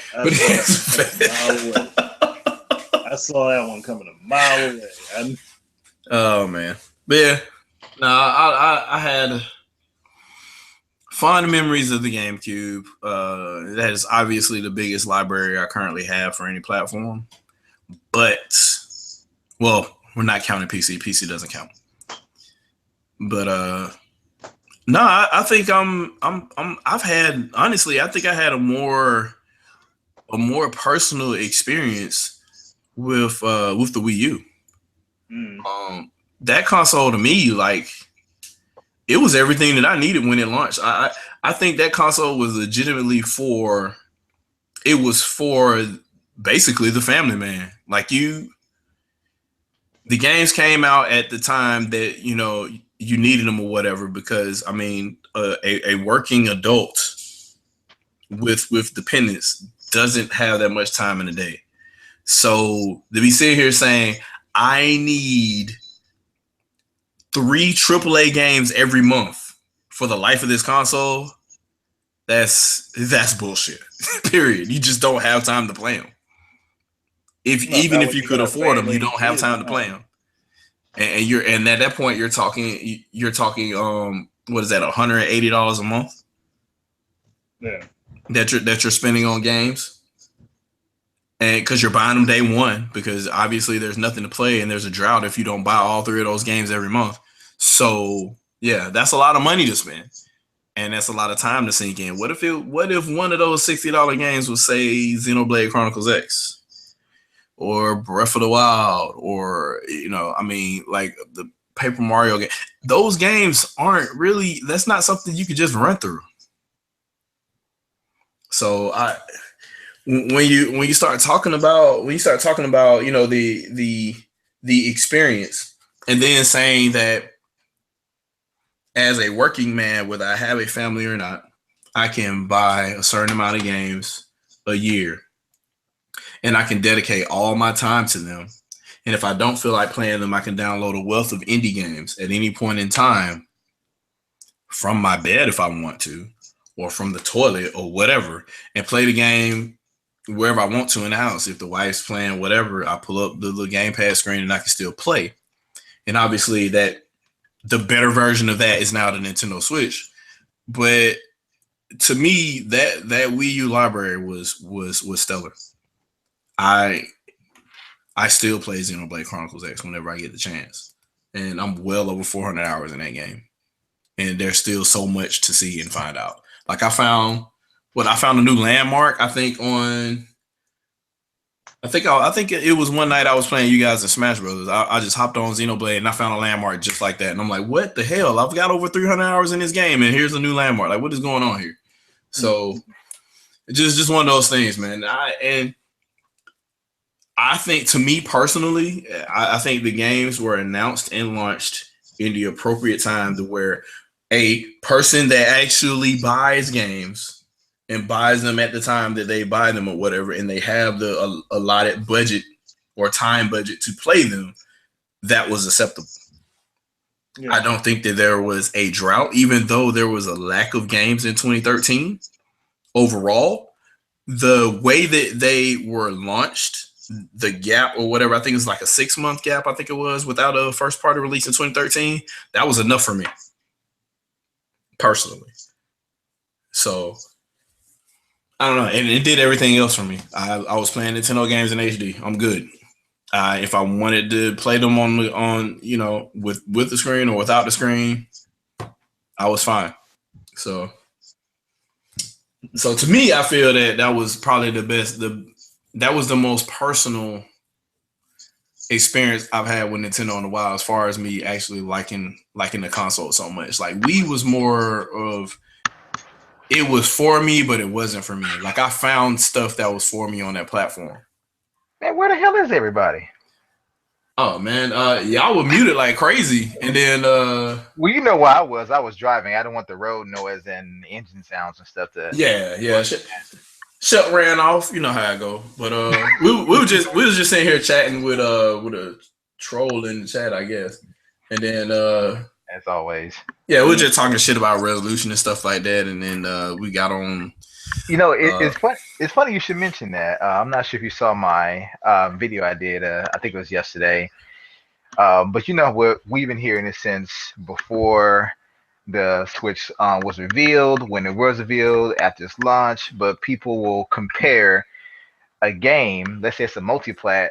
Well, the PS4 version's in 900p, and the Switch version's locked at 720p. It's like, I give you that. I won't deny that your version of the game, it has slightly better performance, whether it be resolution and or frame rate. I will give it that. But that is a small advantage you have versus you can only play your game when you're sitting in front of your console. At home, I can take that bitch on the go, in the car, at work, on the train, on the bus, wherever I am. I can play the same game you're playing, albeit at either a lower resolution slightly or a lower frame rate. So you have a small advantage, but that's it. You playing 720p on a much smaller 720p screen, so your image is actually more accurate than the image that they're playing. Correct. Stretched over 42 inches or higher. Correct, because of pixel density, the PPI. Yeah, I get it. Like, when we start talking about specs like that, then now there's not a discussion. You get what I'm saying? So when we start talking about pixels per inch, nobody wants to talk about that shit. But my whole thing is, you can't keep downplaying the fact that this console, the same game you will play in front of your television on your TV, whether it be a 32-inch or 55-inch, whatever size it is, can now be taken with you on the go, still in high definition, not 3DS resolution. You can't downplay that feature, even if your game has a performance advantage. In comparison, once you take your ass to another room, once you go to the bathroom, once you go to work, once you go to the movies, you are no longer able to play your game. However, you can ask my wife. We played snipper clips while waiting for a movie to start in the lobby. We even actually play a game while the previews are going inside the theater. I played Zelda while in the car riding. I've done major titles, AAA titles, while I'm not at the house. In most cases, I game more outside the home than I did inside my home. But you can't do that on your PS4, your Xbox One, or even your PC. And some may say, well, you know, I got a gaming laptop. I want to see you go somewhere and pull that out while you riding in the car in the front seat and game on that thing immediately. I want to see you pull that out in the theater lobby and be able to game with it effectively. You're not going to do it. I want to see you pull out your big ass laptop pack, your laptop briefcase, pull out your gaming laptop, cut it on, and you're playing your AAA title on it while you're waiting for it to boot up and everything. I want to see you do that versus my Switch. So I'm not denying your performance advantage. I'm simply saying, in the grand scheme of things, your 10% advantage over the Switch version that you're going to play at home. Come on now, there's really no comparison in the grand scheme. Isn't the higher resolution supposed to be to create a better experience of you playing? That's the point of the resolution, right? For the experience. Yeah. Well, if your experience is better because you're able to play it whenever you want to or wherever you want to, at some point you got to consider what part of the experience is more important to you. Again, I'll say, do you play games to have fun or to impress other people? And just like I mentioned the video I made today, and I know most people, even Switch owners, may not care about this game, but I have one to Switch, and that game is a ton of fun, just like Nintendo Land and Wii Sports. I took my Switch over to my in-laws' house. Family was in town. This is just last week. Had a ton of fun doing that. Would I take the time to pack up my PS4 Slim to do that, or my Xbox One S? Hell to the no. But the Switch? Man, now that I got this console, I ain't taking the time to pack up no other hardware ever again. That is a nightmare. You rolling up cables and you're hoping that man, dude, the last time I packed up my Xbox One, I think I packed up fucking packing peanuts and shit. Because you don't know, these consoles are fragile. They're supposed to sit in one place, generate a lot of heat, and not move anywhere else. That's one advantage to the Switch, because it'd be dropped from 1,000 feet and still work. And guess what? I don't want a game in my office anymore. I want a game in the loft upstairs or in the living room. Or while you're laying down, I can just fucking drop it there or play it on whatever TV I want. Like I don't have to worry about toting cables and all this other kind of craziness if I've already had it set up. Or when you've actually been called to bed by your significant other, hey, bring it with you. My wife and I have actually played Nintendo Land while laying in the bed before, literally. To be fair though, I had a better wireless network in my old house, so I was able to do that with the Wii U. But yeah, I get your point. So, and even if you had shitty Wi-Fi, that works. That works in any house really, because you can take the entire system with you. You're not held by 5 gigahertz Wi-Fi working in your house at short range. So exactly, and that's why to me, I'm not downplaying the other systems and their performance, benefits. I'm not. I mean, I understand. We of course know that when it comes to performance, the most important thing really is the frame rate, not the resolution. So I give you that. But being able to take your same, whether it be first or third party game, and take it anywhere with you, in the bathroom, to the bedroom, which the Wii U could do that as well to a lesser extent, in the car ride. I literally played probably a good 50 hours of Zelda on my job. Mm-hmm. And the only thing I regretted is that Nintendo hasn't, allowed us to do this yet, is that I couldn't game cap it while I was there. But I literally played 50 hours or more of Zelda at my job. I played at least a good 10 hours maybe of NBA Playgrounds at my job. Yeah, yep. Yeah, it's becoming so the resolution to experience thing is becoming, and I noticed that is never the argument when you start talking about stuff like that and you start to change. When you start talking about things that aren't general tropes that are argued about over the internet over and over again and repeated over and over again, you kind of catch certain individuals in a daze. They don't know how to respond to that. And that is usually the issue that I get whenever I have a discussion / debate with anybody, and I start talking about, well, why do you need that? And it's like, well, it's because it runs like this, and I need it. Why do you need it? Well, it's got to run better. Then why don't you just play it on PC? Oh, well, I got to play on Xbox Live with my buddies and blah, blah, blah, blah. But you just said the frame rate was important to you. So if you play it on PC, if your rig is good enough, you could probably run it at 120 frames per second. Don't you want that? And they're like, oh, wow, but the Wii U does it, and we're not talking about the Wii U now. We're talking about exactly the reason why you want the frame rate to be better, and that's why you chose the platform you chose, right? So if you want the better frame rate, go where it is guaranteed, and the only limit is your budget for a CPU. Then we get silence, radio motherfucking silence. Yeah, I always preface my videos by saying that, look, I won't lie, I lean towards Nintendo, but I game on all these platforms, man. Don't accuse me of, trying to be mostly biased towards a console. I just look at things objectively. My wife, the midnight launch of the Switch, keep in mind, we're both there. She gets in the car, and then I say, let me go over here to pick up this game because the Best Buy where I was at, they were sold out of Bomberman. So I said, okay, let me go to a different location and pick up Bomberman real quick. I go there, come back to the car. She's already downloaded snipper clips.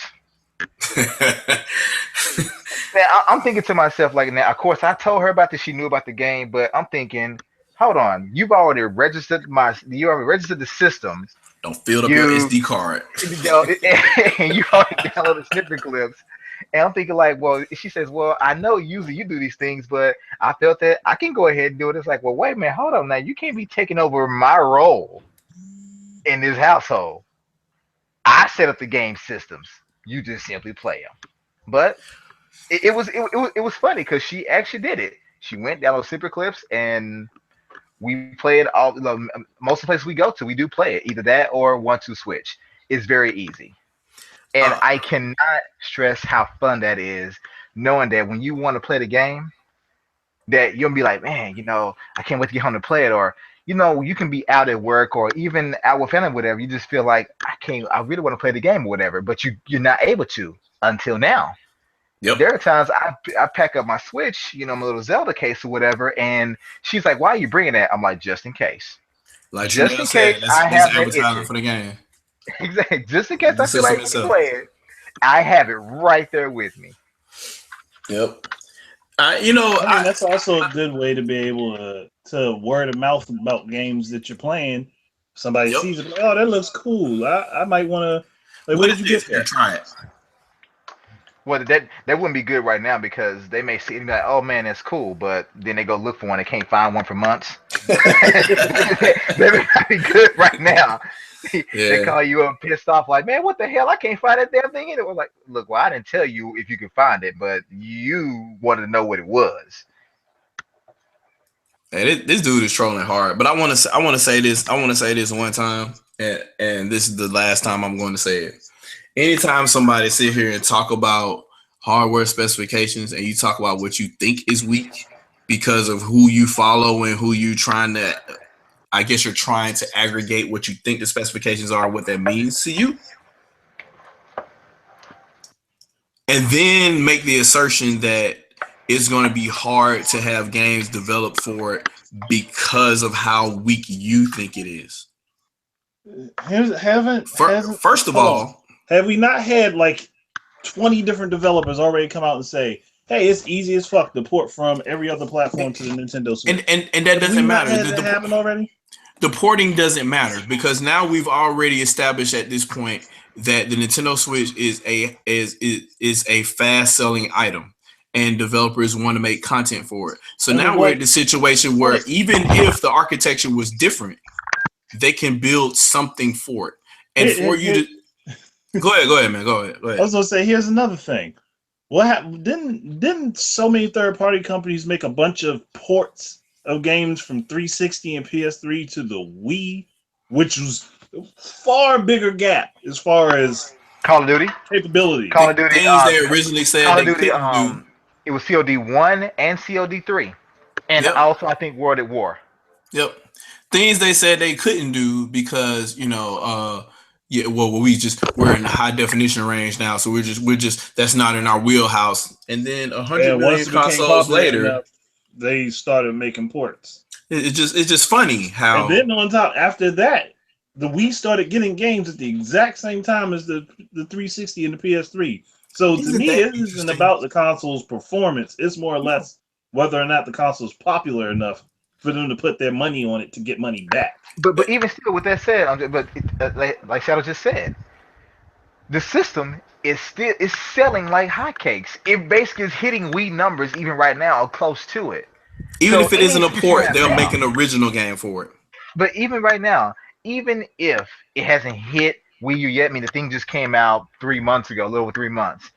There now is literally no excuse. One, the dev kit is cheap as hell. Two, this system is the easiest to develop for, according to them, and even easier to port. They're getting games that they're taking like months to get up and running on other systems. They're porting to the Switch within weeks. Look at Snake Pass. They say they got their game up and running within 2 weeks. So Man, there's literally no excuse. I'm sorry. They can lie all the hell they want. You can say they're saying your wheelhouse or it can't handle it. I don't care. If the Wii can handle Call of Duty, well, I think it's called Call of Duty Reflex and World at War. It was the same game, just basically at a lower resolution, 480p. You cannot tell me, and that was a huge gap. The mm-hmm. gap between the PS4 and the Switch, it's almost non-existent. If you really want to be honest, it's almost non-existent. You can go by the spec numbers on paper, but potential performance, please tell me what game on the PS4 is even remotely touching Breath of the Wild right now. Tell me what shooter is actually doing everything Splatoon does on the Wii. Because, and before you answer, let me tell you this. You may want to say Battlefield 1 or Battlefield 4, whatever, or even Call of Duty. But those games are not keeping track of every single bullet you shoot in the game. Because think, in Splatoon, every shot of ink has to remain in memory because it's covering the ground, right? Over and over. Yep. It can't take it out of effect because it really is there. So every shot that you're throwing out there into the environment has to remain on scene. Here's the other thing too, right? So when you try to compare sales, this dude is trying too hard over here. So when you're trying to compare sales of a system, right?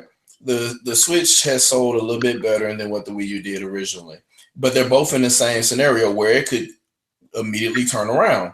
But Well, that's also happened with several other platforms as well. Well, there's one caveat with that though.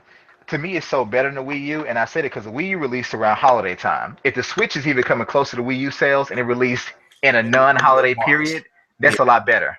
Yes, it is. It is. And so those are the things that you have to think about at that point in time too. So you have to think about when it was launched, what it was launched with, what the scenario is like, what the actual games are selling like at the time, which is another thing as well, because I think the only thing that was selling at the time was New Super Mario Brothers U and Nintendo Land.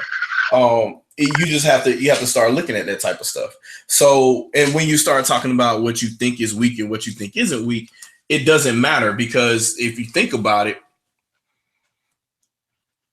development is only a state of mind with regards to what is easier to develop for, and not necessarily what has quote unquote horsepower. If your code is shit, it doesn't matter how much power you throw behind it, you're still going to get bad performance. Assassin's Creed Unity? There exists a program that was originally written for higher end machines that was coded down to a processor that was released 20 years ago. And that is because of advances in software programming and not the hardware being available. It's about knowing that hardware so well that whatever the limitations are, you literally ignore them. You don't need to know, how can I say this? You don't need 50 million shaders if you have this in hardware, you have this in hardware, and you have this in hardware. And if you do this, this is expected with no errors. If you do this, this will happen with errors, and you know what error that's going to be, and you have a direct memory address to go back to the last action, so there's no lag or there's no waiting on cycles. That type of thing. And when we start having those type of conversations, then all the trolling fails at that point. So there's really no reason to talk about what you want to compare something to, because whatever you're going to compare something to that's even similar in the same category isn't a legitimate console that was built for the same purposes that the Nintendo Switch was. So before you even try to compare things, you have to compare them in an impartial benchmark. And nobody's going to create an impartial benchmark for consoles. It just isn't going to happen. And if it does happen, who's going to pay for it, and who's going to gather the white papers for and all the other documentation for this hardware for both the results and the testing itself? What university is going to pay for that? And I'm gonna make a video about this, but I've had this theory, and it kind of goes back to how things were, I think, in 5th gen, when you would have the same game on different platforms and they played almost completely differently, but it's the same game. Mm-hmm. The way people today complain about this version being weaker, having low resolution, this and that, or machine can't handle something, I say, you know what I would want a third-party company to do? Let's take Activision. I would love for Activision to say, all right, Nintendo, Microsoft, Sony, here, you guys take our IP or whatever, and you make the best Call of Duty game you can make according to your platform. So Microsoft, do whatever you want with it. And of course, they got to have mostly the same features or whatnot, but you do whatever you want with it. You make the game that caters to your console. And I wonder who would actually win when they can actually take an IP and make it any kind of way they want. Now, I'm not saying take Call of Duty and put it into the Splatoon engine. I'm simply saying give all three of them the way, the means to make the game the way they want to within a certain aspect, basically. You already know the answer to that. You already know the answer to that. Because who's been doing it for 30 years? Yeah, I know. Trust me, I know. But no company's going to do this because they know that potentially, more times than not, Nintendo's going to make their game even better than they would have. Now, I'm gonna lie, Nintendo's version may come out last. It may come out a year later than the rest of them. But when it does, it's gonna be optimized for the console. It won't be brute force to run somewhat okay. This troll is out here, and I'm not understanding why he's assuming what the Switch frame rate would be running a game that hasn't been developed for it. And I can't, like, when you start doing that kind of stuff, I got one thing to say about that, man. There's nothing for me to say to you, because you're still, number one, you're trying to compare a PC to a console. You're assuming that whatever the performance is on a laptop with Windows and all this other shit fucking running, that performance is going to be the same because you compared two numbers, the CPU and the GPU, not anything else, not the memory subsystem or how it's laid out, to a specific console with custom hardware with a custom API that's tailored to just games. And the only OS running on that platform is a headless version of Unix. Hey, I would say this. At this point, I don't even understand why you're even making a technical discussion at all. You probably should just be quiet because you don't know what you're talking about. At the end of the day, Shadow Fox, that's one thing they can't deny. I will admit, hey, maybe the Switch is weaker. Just like the Wii U was quote-unquote weaker, maybe the Switch is weaker. Maybe it is less capable. But the fact that it's not the fact that the PS4 is not twice as powerful as a Switch or whatever in any aspect, I will say this: you have a console that's about 6 times the size of the Switch altogether. The Switch can do what your console does, more or less, in most cases, and I can literally fit that in my hand, in the palm of my hand, or even in a pocket. You can't do the same with your PS4, even your PS4 Slim. You can't even do that with your Xbox One X, with it being the smallest Xbox ever made. You can't do it. The Switch is literally about the size of a 3DS XL that's closed if you take out the Joy-Cons. That's the entire console, screen and all. If you think about any multiplayer that's come to the Switch and other consoles, the Switch can fit in the palm of your hand. That is the console. There is nothing extra about it. You don't even need the base ever. If you want it, you could get rid of your base and just charge your Switch with the AC adapter or some kind of USB battery brick. I have done that. The comparison, no matter how much you try to downplay it, it is phenomenal. It's doing what your console would do in the palm of my hand. In an age where all gaming engines now are literally defined by memory bandwidth and the amount of writes you can do per second, i.e. IOPS, with regards to your hard drive. I just don't even think that anybody can even make any statements anymore like this game can't run. If you play any PC game, any game can run on any hardware. There will be different results based on that, but it'll run. And even with that, and that being highly unoptimized, based on whatever hardware that isn't expected is there, even if it's below the minimum specifications, most of the times the game will still run. They won't have anything in there to say you can't run this game. Some games will, some games won't. It just depends. I just when you make statements like, well, this platform is running this and it's running in at this, and since it has these numbers and this console has these numbers, so I think based on people that I trust that told me certain numbers or whatever, and they aren't confirmed, by the way, because Nintendo never confirms any of this shit. Therefore, that means that this version is going to be worse. And you completely ignore what type of OS is running, what type of memory hierarchy it has, what type of memory footprint it has, what type of resolution it's going to run, and what type of mode it has, since we're talking about the Nintendo Switch now.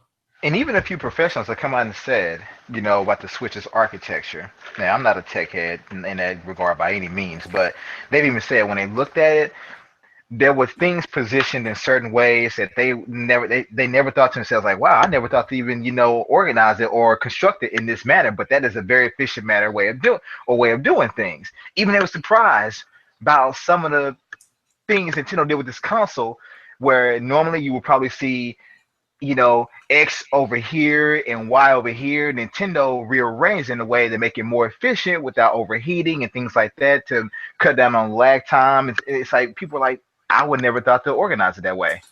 Something as simple as removing depth of field in certain parts of a scene dramatically improves textile performance per frame. Just something like that can make a significant change in how game performance is. So you have no idea what happens in what version of a game versus another, or what could or what couldn't. And essentially saying that, oh, well, because my whatever PC does this and it does this at so many frames per second, what is telling you that just those specs and just those specs only give you that exact same experience? I'm just gonna go ahead and make this comparison. If there existed, say, a Vega GPU out there right now that gives you everything you want within 4K 60 frames per second, whatnot, right? You're playing the game in 4K 60 frames per second. In no way is it not possible for that game to be ported to Nintendo Switch by doing certain things like reducing the resolution for one, getting rid of AA for one, implementing a new version of AA or a different type of AA that is custom to the API on that system.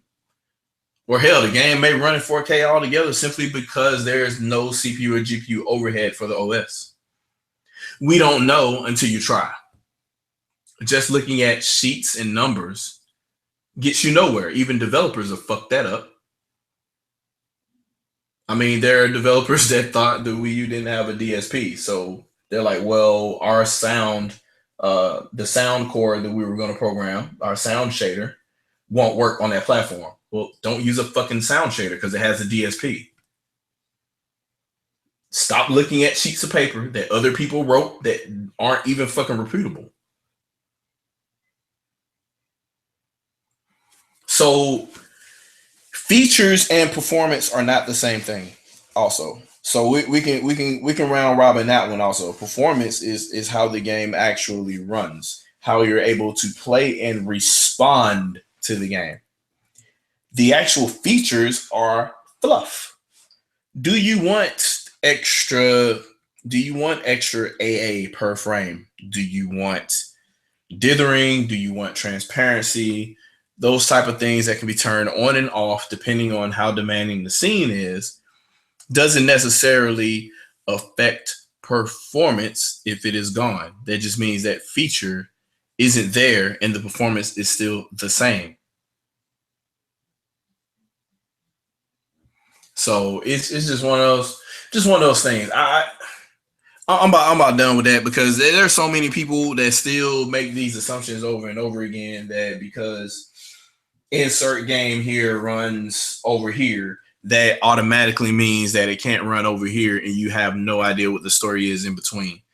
There are simply games that aren't developed for Nintendo hardware because Nintendo did not call that developer. That exists and that is true. There are games that simply do not exist on Nintendo hardware because of there was no middleware. Now there's middleware. There are games that didn't exist on Nintendo hardware previously, with the example of the Wii I think that was mentioned earlier, because the memory footprint for a game to load was too small. Not that the main game title couldn't load. The main game title, as it exists on the 360, was too large, which means the main game code could not run. But if you're not running in 720p and you're running in 480p and all the textures would then be in 480p, 256 by 256, all of a sudden your entire game and memory footprint are much smaller, but any developer would know that. So in them saying that they don't have quote unquote in their plans, meaning that they can't just take a game that they currently have right now for the 360 and dump it on Wii. Of course they can't. It's a completely different set of resolutions it's set for. It only has 88 megs of RAM. Why would you expect the game that expects 512 megs of RAM to run a game with 88 megs? It just doesn't make sense at all. You have to reprogram the game. You have to actually port the game over and do the right thing so it works for 480p. These people reading these articles and they bookmark them or whatever so they can use them in arguments over and over again. I don't even think they even fucking think, but it's whatever at this point. And when you read these articles or read the quote unquote truth, are you really reading them or are you just seeing if it agrees with you and then you hold on to it? Read them. Like the whole Batmobile thing when they were not even talking about the Wii U. Read that. But not even that. To me, ignore the articles. At the end of the day, what does it matter? Like, okay, I'm not gonna say ignore the article that came out before the release of this game that Battlefield 4 and that said it was broken beyond belief in multiple ways, both an offline campaign, online multiplayer. I'm not saying ignore that article because more than one source or outlet posted that. But when you see articles that says, is Nintendo Switch, a powerful enough console, to rival its competitors? Ignore that because does that matter? If you want to play Mario Odyssey, if you want to play Breath of the Wild, and you are interested in the game, you know what you have to do. Especially with those games being exclusives, what the system is weak by comparison or not, you don't have any other way to get those games. Me, for example, I want to play Sunset Overdrive, but I didn't buy an Xbox One at launch, and I had no plans to. And I didn't get it the first year. I didn't get one until last year, an Xbox One S, and at a discounted rate. Now, I want to play Sunset Overdrive just that bad, but I never thought to myself, man, I just know it could be a better game on the Wii U. Probably so, but I didn't care. I knew that game was exclusive, and I want to play it, and there's only one way to play it. Now, I can play the patient game and wait for it to be ported to PC, potentially, or if I want to play it now, I know what I have to do. Same thing with you and Killer Instinct. You knew what you wanted, and you knew eventually it would be ported to PC, but your thing is, you're a big Killer Instinct fan. Whether or not the Xbox One whether or not it was weaker than the PS4 or not, your thing is, I want to play Killer Instinct. I'm a huge fan. I'm going to buy this console at launch just to play that one game. That's all that mattered. You didn't care whether it was running at 900p, 60 frames per second or not. Your whole thing is the game fun? Yep. I don't care if anyone says, well, it probably run better on the PS4. It probably would have, but guess what? It's not on the PS4. Not possible on PS4. So at the end of the day, these articles that try to compare it to other consoles, even Nintendo has been saying for years they're not in direct competition with them. They're going to play to the beat of their own drum. They don't care who releases what. Nintendo could have released some type of, updated patch to make Breath of the Wild seem more realistic in line with Horizon Zero Dawn, but Nintendo said, no, this is the game we want to make. We spent 5 years making it. Hey, this is what it's going to be. You don't have to like that. But guess what? If you want to play Breath of the Wild, you have two choices. If you want to play Mario Odyssey, you got one choice. You want to play Splatoon? Splatoon 2, you got one choice. You want to play ARMS? You got one choice. It doesn't matter whether the system is weaker than the other competing consoles out there. You got one choice. Now, I know some people out there may say, well, the emulator for the Wii U is running Breath of the Wild in 4K. Okay, missing with the bull, I don't care. Not every average Joe out there has an emulator and going to have an emulator running Wii U games. Let's be honest. That emulator isn't perfect. It runs like shit most of the time. You're going to have textures pop in and out, and good luck getting all the keys for those, which means you have to download them illegally and legally break the RSA for it, which is great. So thanks for letting me know that you like to break the law over and over again, and that's a Federal Trade Commission violation, by the way. But anyway, so it's just interesting to me that I hate this. I really hate even acknowledging this shit. But apparently teardowns were confirmed, right? How do you confirm a teardown?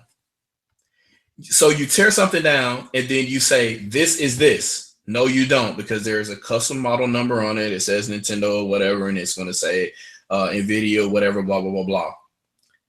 So what are you doing really? Oh, we're going to take an X-ray, right? So this SoC, and we're going to compare it to another SoC and see if it's the same size and the same configuration.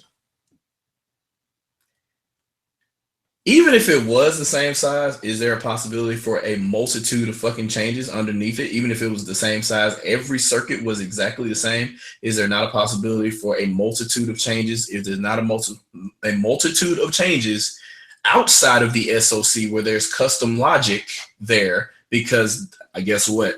That tablet doesn't have the same motherboard as the Nintendo Switch. So those custom SoCs out of there, they also have a data path to the CPU as well. What are they doing? Oh, we're not talking about that. Oh, well, what if there was a die shrink that we don't know about, whereas the dedicated GPU and CPU that you're talking about is now the exact same size, but it should have been twice as large? We don't know that. What are the clock frequencies of this SoC versus the one that you're trying to compare to that's stock? You don't know that because a teardown doesn't tell you what the frequency is.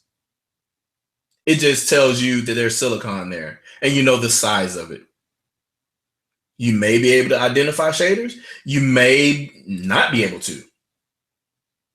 Some model numbers of RAM chips are different depending on who bought them and whether they want confidentiality or not. But I have no idea about any of this stuff. I've only worked in the industry, I don't know, about a good 15 years or so. So I guess, hey, I guess all these random people out here just really know what they're talking about. And they can just say that the person that they follow is reputable because they took one picture and compared it to another picture and said they're equal. Yep, that confirms all the specs for the Nintendo Switch, ladies and gentlemen. Have a good one. Motherfucker, please. Anyway. Oh, God.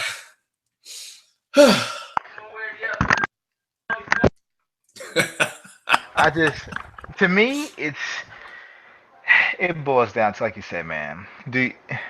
If you want a game, you know where to go. If you like a game, you're interested, you know what you have to do. I knew I wanted to Switch because I knew Splatoon 2 was coming. I knew a Mario game would be coming, which looks awesome, by the way. Can't wait for it. And various other games. ARMS, I already picked that up. I knew. You can talk about this in any way you want, but at the end of the day, dude, I got gaming freedom. I never thought that I would be able to game without the purchase of or having to own an actual television. I never saw There you that go. happening in my life. And I've seen movies where that's probably happened in a way, but not in the same way. But still, being able to game without needing to own a TV. You saw traces of it with the Wii U, right? And that was fully Yes. is real. The Wii U is basically a fully fledged console without a television. It can actually operate without one, except with the exception of a few games. But still, Splatoon, yeah, Splatoon, and what was the other game? The Tokyo Mirage Session, I think. yeah. But to Yeah. me, it's like, and they can easily patch that in with Splatoon or Tokyo Mirage. They really could.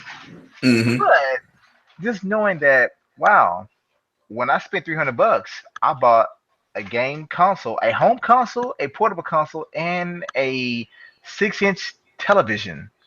Yep. And if you really want to be technical, a 6-inch tablet.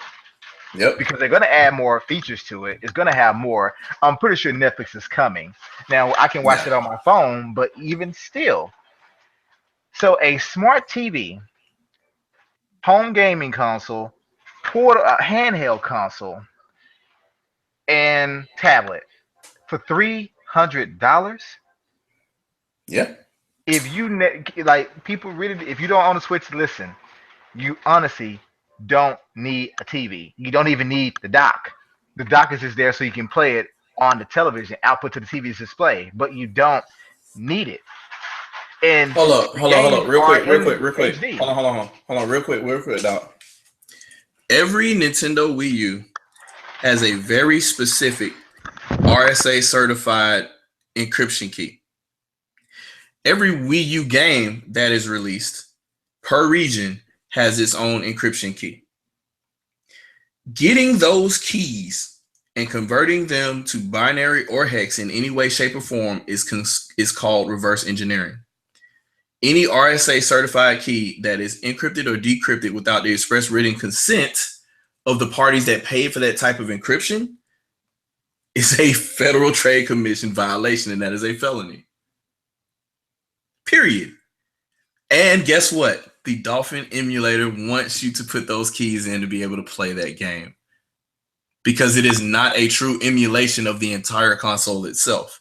It is an emulation of the console being hacked at the, how can I say this, the application layer. You're inserting the application into a already emulated running Wii U, not one from boot. But since nobody, I don't really know what the fuck I'm talking about. That's cool. Man, you have to tell me. I don't really care for So it is illegal to play the Dolphin, period, because you have to break the law to get the key to play it.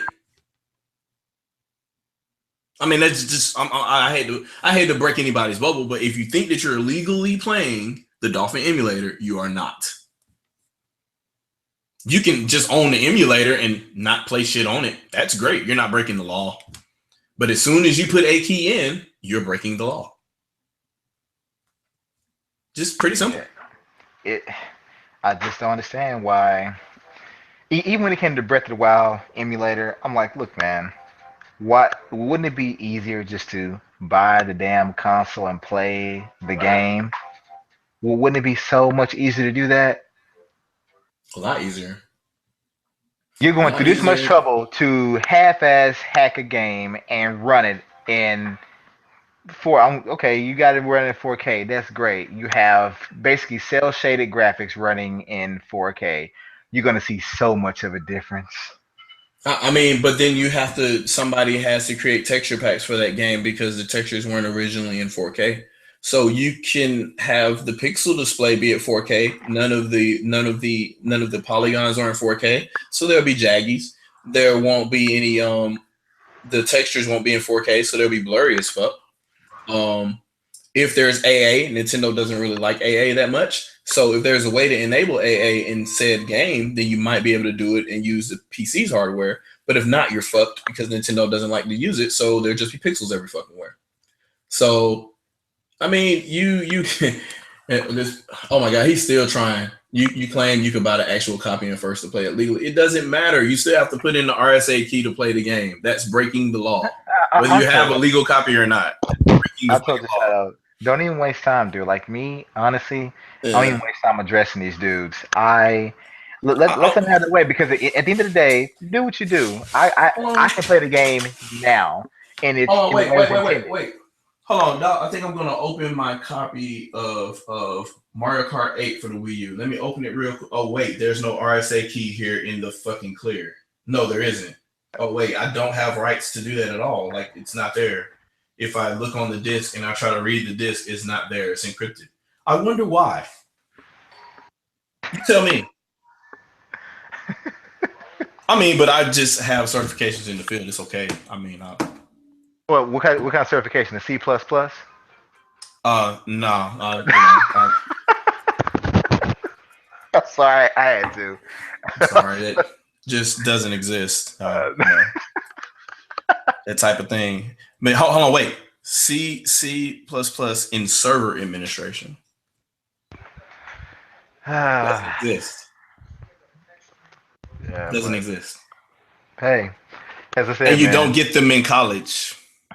I wouldn't waste my You don't time. get them on the job when I ask you what college you got them from. You get them from a known public entity. A known public entity, and you should know who that known public entity is, and you should have a certification number. I should be able to pull it up at any point in time because that's the whole point. If somebody wants to hire you, they pull up your certification number to prove you fucking got it. Yep, that's it. So don't waste your time, man. Just play your game, enjoy your game. You trolled me on that one. I had to say it. And say, if they want to argue about specs, let them do. Because you know what, I got more hours than them, and most of the games I'm pretty sure they're talking about. Yeah, So hey, it's just funny. So you didn't never give your take on everything anyway though. We kind of beat the horse already. I kind of went. You talking about E3? Yeah, and I was the asshole to say that Ubisoft had the better conference. But I have a reason. I still have, I think, 1 or 2 videos to do regarding it. I've done my video about Microsoft. I've done the one about Ubisoft. I've done the one about Nintendo, but I haven't finished editing yet. But to me, overall, Nintendo won. In terms of E3 overall, I think it was good, not great. Ubisoft was definitely the second best conference there behind Nintendo, in my opinion. But I say Nintendo won because to me, and it's like I always says, they gave us information.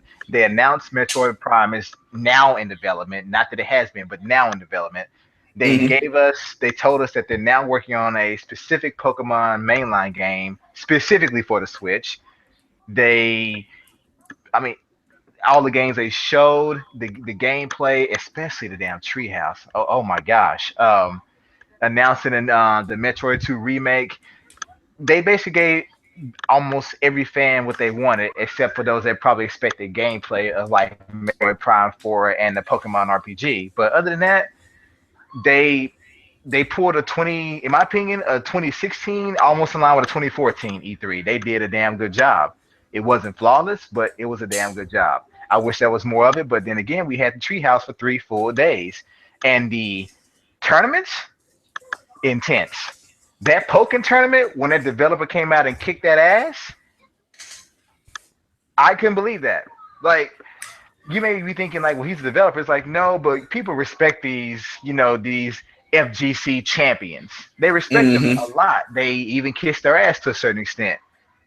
But when he came out and totally murdered that dude and dusted him, and with Kroger, I'm like, oh my gosh, dude, that's what I like about Nintendo. They show repeatedly that they not only develop games, they play them.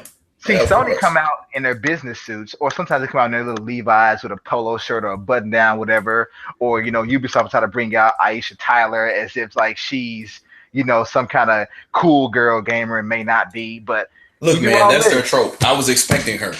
Yeah, I was too.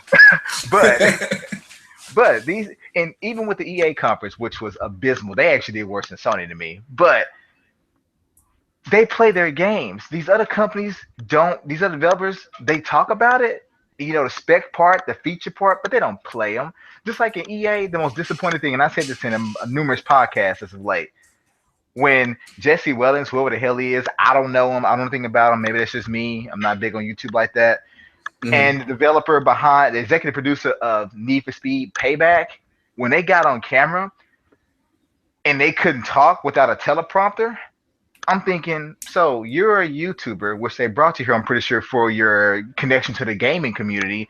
Yet the game that's being on display on monitors right behind you, which supposedly you just recently played, you can't even comment on passionately. I'm here to tell you about Need for Speed Payback. This game, you guys, it's a lot of fun. That's all you got? You have to read, and then an executive producer. How are you the person that worked on this game and you have to read from a teleprompter? Just talk Yeah, about that's the all game. bad. Like It's that's your game. sad. That's your labor of love. You shouldn't be reading shit. Iwata was able to talk about the games he worked on. Miyamoto can talk about the games he worked on. Tanabe can talk about Metroid. The Splatoon developers and the Yoshi Woolly World people from Goodfield, they can talk about and they can also play them. They have no script. They may have scripted questions, but even then, a question is Their slipping in answers there. are They off ask the a certain cuff. way. Yeah, they're off the cuff. They're not planned. And you see these guys playing the games, and like Liger even put out there, when they play these games, it's not some scripted scene. You actually see them dying, and sometimes a lot. You see them dying a lot. They mess up. They make mistakes. They made mistakes in Odyssey and other games. So it's like I love the fact that these people that develop and publish these games play them on Nintendo side. EA and the rest of them, they can talk about them from a scripted standpoint. You reading a teleprompter or some type of monitor, but you tell them to play the games, please, please. They don't. Ubisoft, give them credit. The first game they showed was Mario Rabbids. I got to give a big shout out to them for that because they didn't have to do that. They opened with an exclusive for Nintendo, and I'm not saying that I trust them to support the system throughout its entire lifespan, but to me, this felt like at least they're somewhat on board. So I give them credit for that. I really do. Um, Microsoft, the Xbox One Extended is what I call it. Waste of time. It's there to appeal to the PC gamer that likes he has a console he's okay to own and won't be ashamed of. Okay, it's there, but my Xbox One S does all the same shit except for 4K. Except for 4K upscaling of games, but it does everything else the console does, so I don't need to buy it. Sony, it wasn't terrible like it has been in the past. It was shorter, but it wasn't really good either. Yeah, because it would have been good if E3 2016 never happened, because all that would have been some heavy hitting information, but we've already seen most of it. So I think that's kind of what took the fire away from Sony, because they went game because they were only an hour. But you know why I picked Ubisoft, right, over Nintendo? Why? Beyond Good and Evil? No, and it isn't just Beyond Good and Evil. It's the fact that, and I was telling Andre this earlier. It was because Nintendo, and I'm only comparing Nintendo's presentation. I'm not comparing, because obviously over the streams over the next couple of days, they pretty much destroyed everybody.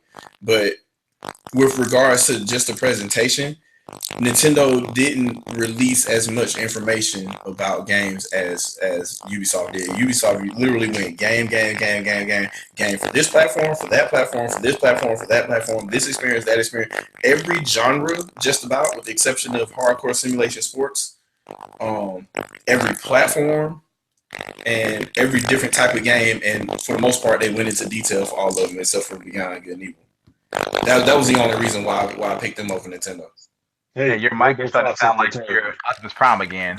Oh yeah, I can tell too, because I can see the mic. Hold on. Let's see what I can do here.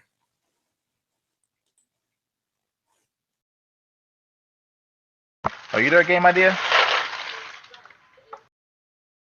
I did not disappear. I've been here. Oh, just making sure, man. You actually did kind of disappear. No, I was just quiet and listening for a while. He was lurking. Listen, man. Chime the hell in. He was lurking. It's okay. Yeah, man. Yeah, I'm personally, overall with E3, I'm a little disappointed. I think it's ironic that people are talking about how is not relevant for developers to attempt to make E3 press conferences anymore, or to appear in a mass form at E3. I think that's kind of funny because when Nintendo did it several years ago, they kind of ditched them and said that was a bad thing. Why are they leaving?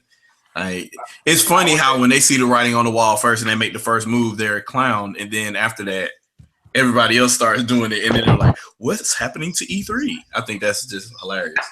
But yeah, there are a couple of pieces out there, a couple of new press articles put that out, and I thought that was kind of funny. But there's a lot of games on a lot of different platforms. I'm kind of looking forward to. If people didn't know before, I'm gonna say it right now. You can hate me all you want. EA, we've seen this before in the past, with both Sony and Microsoft having technical issues, or just being really bored when it comes to their press conferences, their live press conferences. But this year, EA should be a prime example why live is not a good idea. It's not. People say, well, it generates hype. I'm pretty sure Nintendo had the webs buzzing, which is that Metroid Prime 4 teaser trailer. Live is not good. When you make mistakes, it brings down the overall hype of your conference, period. Even my wife, when I showed her that, she heard me ragging about EA and that Jesse Wellington Need for Speed thing. When I showed her that clip, within 5 seconds, she said, please, just turn it off. Please turn it off. That is terrible. Obviously reading from a teleprompter, obviously couldn't say anything about their own game without being scripted and having someone write a speech for them. Obviously didn't play the damn thing. She just said, turn it off. That's why you don't do live, because once you stumble, people don't believe you. They did not make that game sound appealing to me. Hold on. So you got a YouTube sensation here that obviously I know he hasn't played the game. If he has, it's no more than 10 minutes. He's just there to connect to the typical internet, the audience, whatever, the audience. The developer / executive producer reading from a damn script that probably his assistant wrote about his own damn game. And if he's not that involved, he's just a boss. He collects a paycheck. So he probably know what the hell he approved, but whatever. Why should I buy your game? Since you couldn't even talk passionately about it and you made it. But let me tell you, Miyamoto and the new generation of developers at Nintendo talking about Odyssey, Splatoon, and all these other games.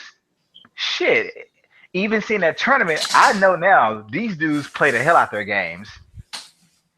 Yeah, but it's when they don't have enough time before they go to a tournament, or they have zero experience at all about the game. I mean, you can't really expect too much from them if they don't know too much about it. But as a seasoned developer of a game, you should know the ins and outs of it, because you pretty much made the game engine.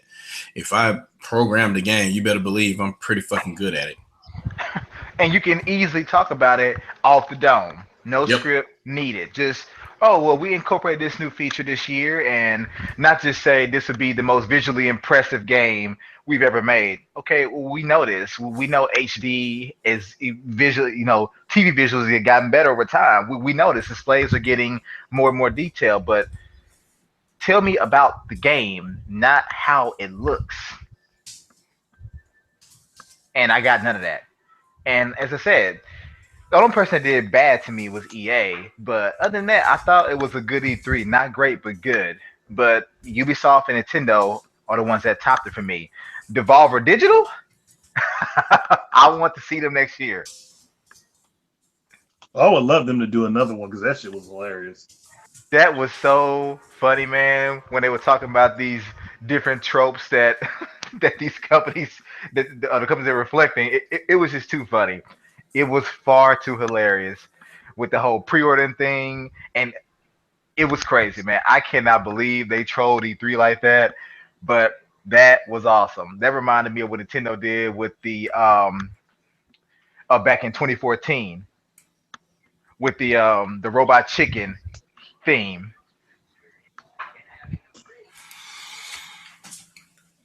Robot Chicken. Talking about Reggie burning the dude in the audience. Yeah. Yeah. The stop motion. Problem. Yeah. And the thirst for Mother 3 kind of ended after that. That was it's like I don't want to be burned by him. I'm good. I'm good. But like I said, overall to me, it was good. Nothing really disappointing. I know some people were saying we want to see an actual Metroid Prime gameplay trailer, whatever, or the Pokemon thing. And of course, during the whole, reveal, even during the treehouse, I kept seeing comments like every quarter of a second that say, "Give us Smash, show Smash." Dude, I don't. I want to be Smash might honest. not I, even be I don't lined want up that for game this to be year. ported. I don't want to be ported. I'd rather either Sakurai work on a new IP because I know he's probably tired of Smash. He's been doing that game for like 20 years. I know he's But tired of Smash. since we right, well, yeah, pretty close. Well, 10. So it's like, But then he built it. He probably started on it. What 2014? Well, no, 2004 maybe. was it 2004? I mean, he's been working the game for so long. He's even said he wants to do something else. He Mm-hmm. knows he's good at Smash, but it's like, no, I don't want a Smash Deluxe.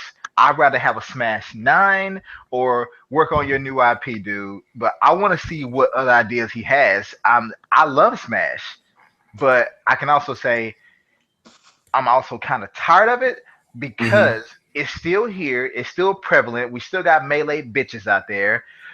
Smash 4 is a great game to me. Hell, I even love Brawl, but I want to see what else Sakurai can do because look at Miyamoto. Miyamoto's done more than just Mario. He's done more than that. So I want to see what else Sakurai. I mean, let's say Sakurai has a beat 'em up in mind. I want to see that. Yeah. But you got fans give us Smash. Man, I'm gonna say it right here. Fuck Smash. Okay, I love the game, but if you want to play that game, you know what you got to do. You Go gotta get buy yourself a him. Wii U. And you can probably find one for about $200 if you can find one. But go get yourself a Wii U and pick up Smash, or get a 3DS and pick up Smash. Did Nintendo Either stop way, selling the refurbished ones? Did they stop altogether? I, I think they still have them.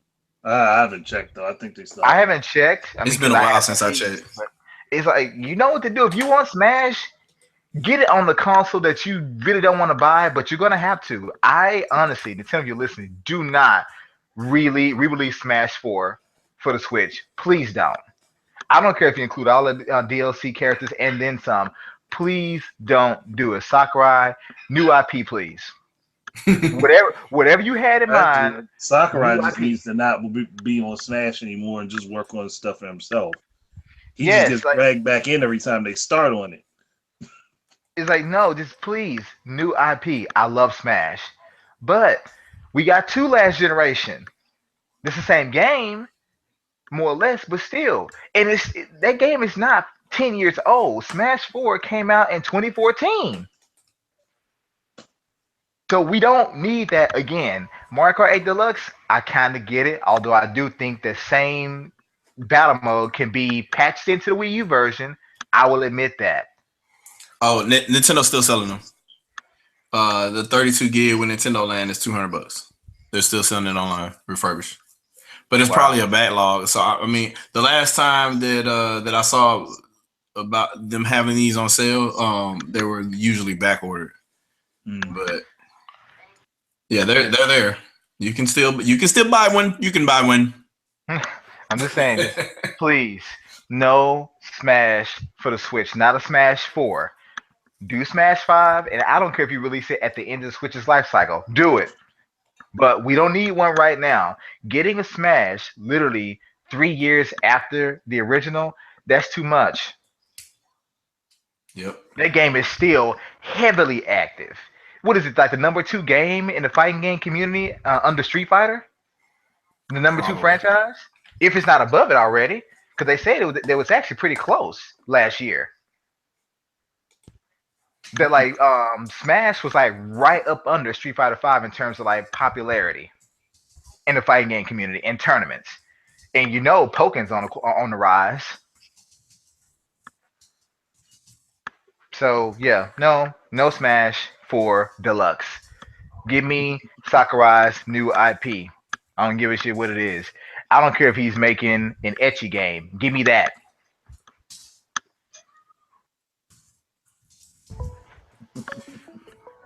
I don't care. Oh man. Hey, so I think that I think that the way that it is going now, I think that Microsoft and Sony are gonna have to adjust fire, kind of like they did when the Wii U came out in 2012 and they had to rush them. The Wii U was basically that was the banana in the tailpipe for both of them for quite a while. That started a whole bunch of shit that they weren't expecting, because they couldn't leave them on the market for 2 years. So they rush out these two platforms, and now they're doing mid-cycle refreshes just so they can make the statement that their console lasted longer than 5 years, when in reality it didn't. They're literally trying to replace them now. And you know what's so funny about that, Shadow? You got people out there that really are comparing what Microsoft and Sony are doing to what Nintendo did with the DS and 3DS. It's like, let me tell you the difference.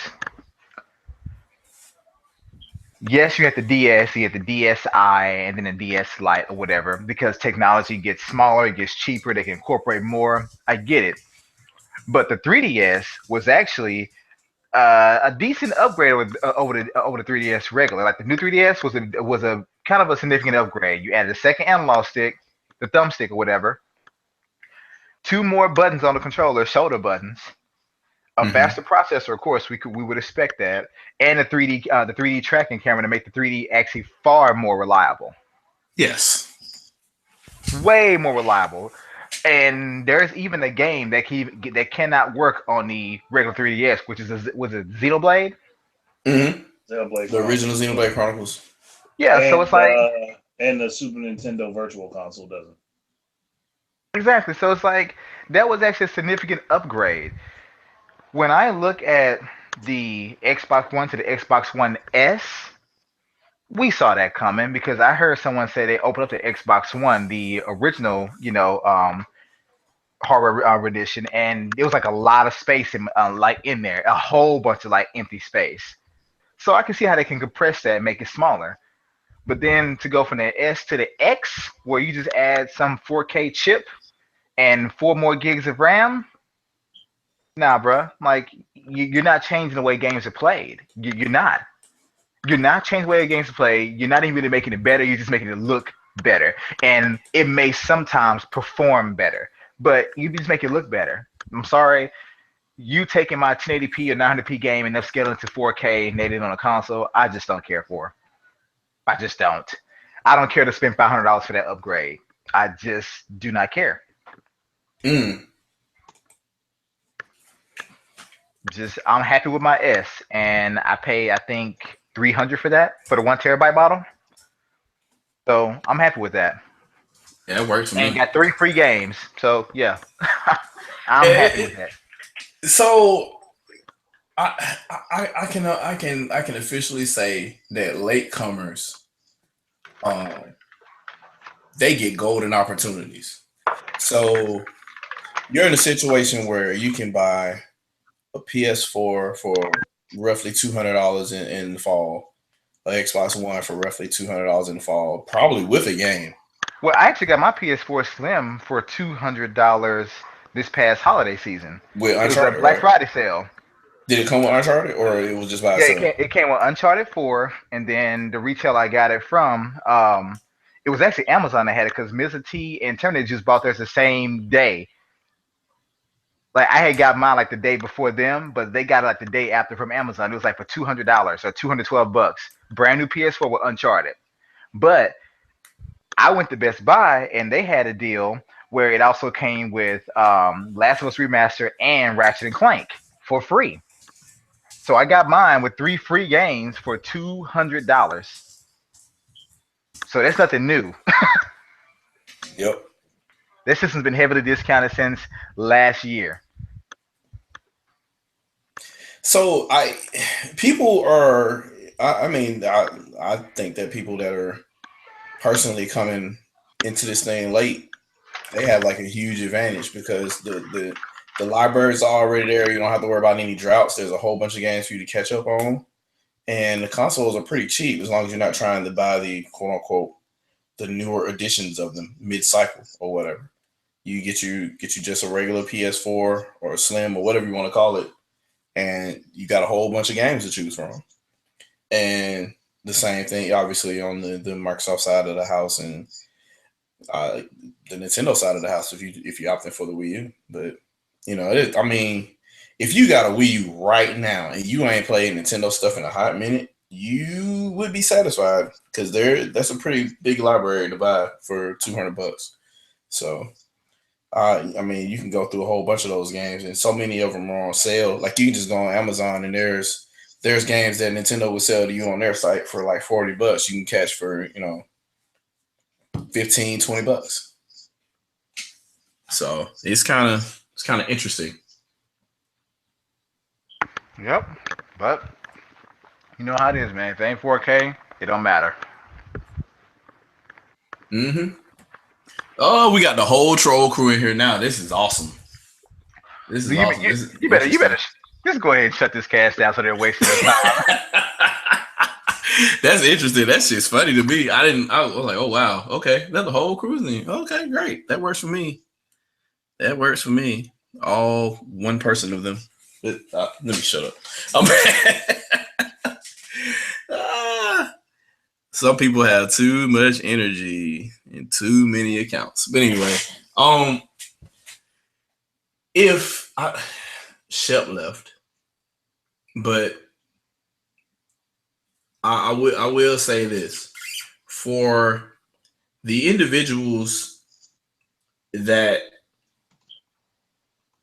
questioned whether Nintendo Switch was going to take off or not, or whether Microsoft was still relevant or whatever. I mean, at the end of the day, the sun still comes up, and apparently they're still making money. So I would curb those thoughts if I were you, and just play your motherfucking games, really. Because I mean, like I got trolls in here right now. Like I don't even understand what the goal is. Like if how much fun are you really having if instead of talking about the games you like, you're too busy trying to diss other people talking about the games they like? Are you having enough time to talk about the games you like or play, or do you even play them, or is there a larger, darker thing going on here as far as the theme goes?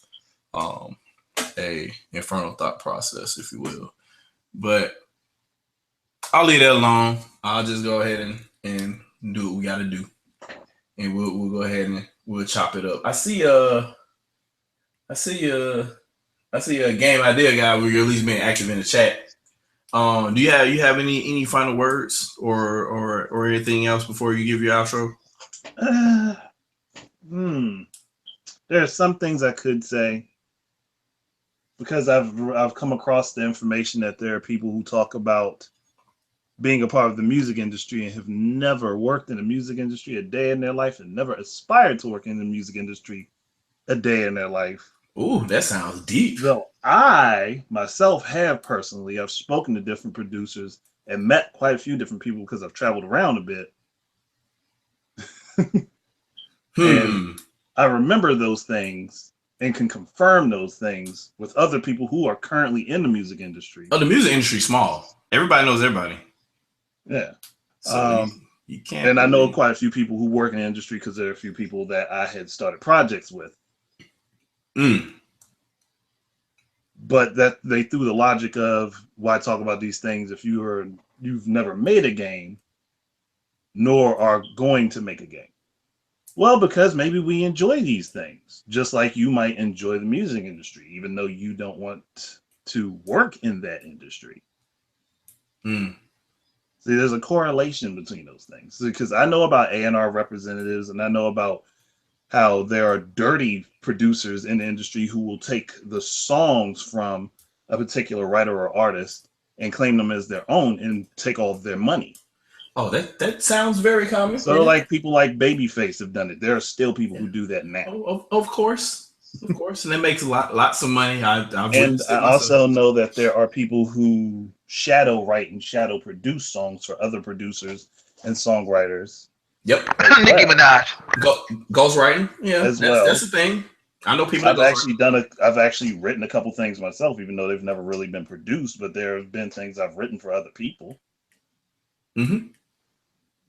So, and these are things I made money off of. This wasn't a long term goal though, but I just wanted to bring that up because I remember there being a conversation that never really got fully fleshed out. Game idea guy, you know the only thing that you've written to these trolls, man, is your eulogy and Oregon Trail. Dysentery.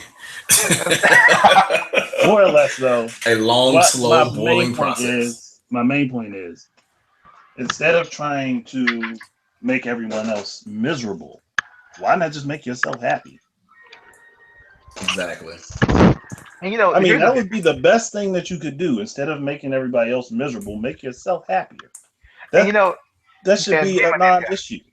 guy, to even touch on that, like when we talk about games, okay, we more or less often, we more so promote and say what game you should try out, you should buy, you should give a test drive because you may not have heard about it, but it's a fun game, right? These people try to convince us not to buy a certain console, not to buy certain developers' games, why you should not even invest in them because they're behind the times. And the way I had to say it is like, look, dude, yes, I've said in many podcasts, I said from the beginning, I wasn't buying a PS4 launch. I wasn't going to buy it year one or even year two. I wasn't. And I held to that. I got it when it was beneficial to me. But I always said I would buy one. Do I advocate for the PS4 Pro? Hell to the no. But if you buy it, that's you wasting your money. Feel good about it. If it makes you feel good, I'm all for it. But at the end of the day, as the game idea said, instead of you trying to make people unhappy, make yourself happy. Do what you want to Mm-hmm. do. If you are happy emulating Breath of the Wild and emulating Wii U games and Nintendo and not supporting them, then hey, get the fuck on. Or honestly, I don't care. You're not going to ever convince me to not invest in something that I think is fun. I got Color Splash. I got Breath of the Wild. I got Snipper Clips. I don't give a shit if you think it's gay. I got it because I know it's fun. I thought it would be fun. You're not going to convince me otherwise. You're just not. And So, there's another how thing I you want to want? bring up. There's another thing I want to bring up. People talk so heavily about graphics, but they never talk about the physics that the game engines run. They never talk about the different AIs that the games are running. They never talk about those things. It's just graphics. Like graphics are the end all be all of what makes a good game. Because if that was Or the the case, entire then memory subsystem, but that's the whole nother. if that was the case, then games like Shovel Knight, Shantae, Freedom Planet, they shouldn't exist currently. Nope. They shouldn't exist because they don't keep up with the current graphical reaches that people want. They don't keep up with the resolution sets that people want. So that makes them bad games. That makes Exactly. them unfun. Hell, that means Way Forward should be at. They should have gone out of business. Yacht Club should have never got off the ground, and neither should Galaxy Trail. Yeah, I just don't. So I just saw what you were talking about earlier, Andre. So so check this out, right? So if I want to program something, if I want to go into a development environment and to develop some code and stuff like that, um, I want to have a lucrative market for it. So should I be a AAA game developer, or in some people's case, a fandom uh, game developer, or a budding independent game developer, I guess, however you want to term it or whatever. You use a whole bunch of kits, download a whole bunch of subroutines, throw them together, and then that's how you get experience maybe to get your first project off the ground. I could either do that, make $0, make a couple of dollars and by begging or whatever on insert fund me site here, or I could join the lucrative developer market, or not even do developer stuff at all. I could just do general information technology stuff and write my own scripts for stuff that I do in that field and make a significant amount of money otherwise. Which to me, I don't know. It just seems pretty simple to me what the solution would be, because I don't know if anybody's looked at the average salary of a game developer. Is not really that much. So the people that do this, they really do it as a labor of love. And to even joke about, what somebody should or shouldn't do with their talents is you really have to know that person personally. And as well as what their intent is and what they want to do and what their true passion is for, I don't know, what their career should be. And mind mapping somebody else's career, that's kind of impossible. You probably shouldn't do that. I think that if somebody wants to do something for $0 because it makes them happy, that's great. If somebody wants to do it for as much money as they can, that's great also. If somebody wants to do it for the longevity of their career, that's great as well. At the end of the day, it's whatever makes you happy. And for me, it just happens to be convenient in all phases. So yeah, there's your question and your answer. And if you really want to be super vocal about it, we can talk about it. But I mean, I'm always typically have these open. The only reason I don't even have this open today was because I expected a couple other people to be here, and they're not as they're not as calm as I am when it comes to trolls being around and stuff like that. So that's the only reason why it's not wide open today. But the next one will be wide open, and you'll have your chance. If you want to come in and speak, that's great. Everybody can hop in and talk about whatever they want to. You'll get your piece. If you really want to come at me like that, I'll just roast your ass like I normally do, and we'll move on from there. But for those of you out there that got common sense, that's just in the chat, and you thank y'all for showing up and whatever, and talking about the games that you like, and expressing your opinions about E3 with us so we can discuss them as well. We appreciate y'all for coming through or whatever. You can always follow us, the GAL crew. And with that, I'm going to turn it over to Andre. Give you outro, man. All I got to say is check out my channel because there'll be a bunch of different shit popping up, and y'all just enjoy your games, people. Peace. Deuces. Dr. Feel Good. Yeah, outro. Yeah. Well, I'm glad to be here. Great. It's been a while since I've been on ShadowCast, so I was glad to be here. But it's been a minute since the ShadowCast happened. Yeah, hot minute. Very, very, very, very true. But anyway, thanks for having me, man. And be sure you guys to go check out all my recent videos. I think I'm kind of, moving towards game idea guy territory where I have like a flurry of videos that come out, and you can't really watch them all because it's so much. But I got a few that. Yeah, and be sure if you can, like, check me out on VidMe. I actually do like that community more than YouTube. It's not as populated. I'm trying to get to my 50 followers, you know what I mean? Mm-hmm. But yeah, be sure to check out my recent videos. I made a few about this year's E3 and other little side topics. And as I always say, keep it gaming, and yeah, come get these arms too, if you know what I mean. Yeah. Don't forget, Ken ain't the only one over on VidMe. I'm there too. I was there first. Yeah, you're the lucky guy. They got certified and verified. Look, I got certified day one because they like me. Isn't Miss K an unofficial member of GAL? Isn't she first? Huh? Isn't Miss K an unofficial member of Gamers at Large? And wasn't she the first over there before? I was over there before Miss K. Before her? Wow. I've been over there since October. Legend. Legend. Okay, well, I may think about that. Well, honestly, I think you should. Like, dude, I will admit you don't have all the features and stuff for YouTube. I mean, I don't think they have any kind of hangout you can do or whatever, and you're very limited on what you can do before you get verified. But like, you can't have a video more than 30 minutes long, and you got a weekly bandwidth limit, which I've learned how to get around to some extent. It's a growing community. That's the one thing. It's growing. But Yeah, once it grows, it'll be just like this. yeah, but it's fun so far. Hopefully It not. really is. No, I hopefully enjoy it. not, because we can actually communicate with the people who work on the platform, unlike with YouTube.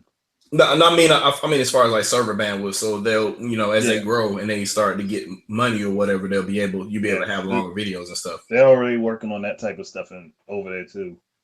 Yeah. I mean, hey, if people want to and they want to go over there, they can drop tips on videos and stuff like that, or subscribe for a meager payment per month. Yeah, I saw you had that $1 subscription. I may do that. I'm not sure, bro. I'm not saying you have to, because I don't expect anyone to. I'm just saying the options are there, because they're also going to start doing ad revenue at some point this year. So yeah, they have to at some point. They got to continue to pay for the server farm. So yeah. Okay.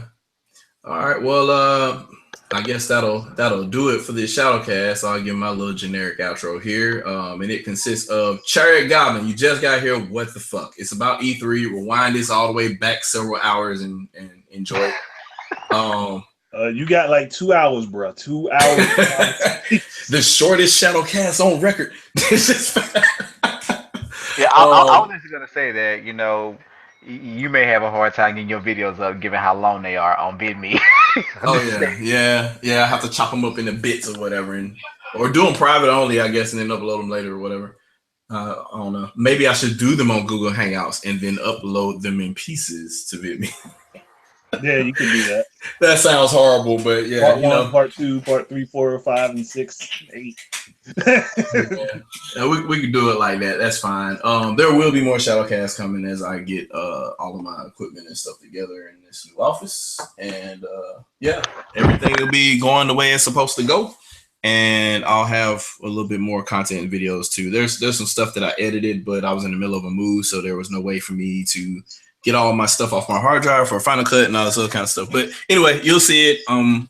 More ShadowCasts will come, more fucking shit will come, and yeah, I'll be there. So, as I always say, do you play games to have fun or to impress other people? If it's to impress other people, get bent, bruh. I play it for the fine game, bitches. Thoughtail. Man, bro, I'm so many people about her physique, man. On that note, we're gonna end the broadcast.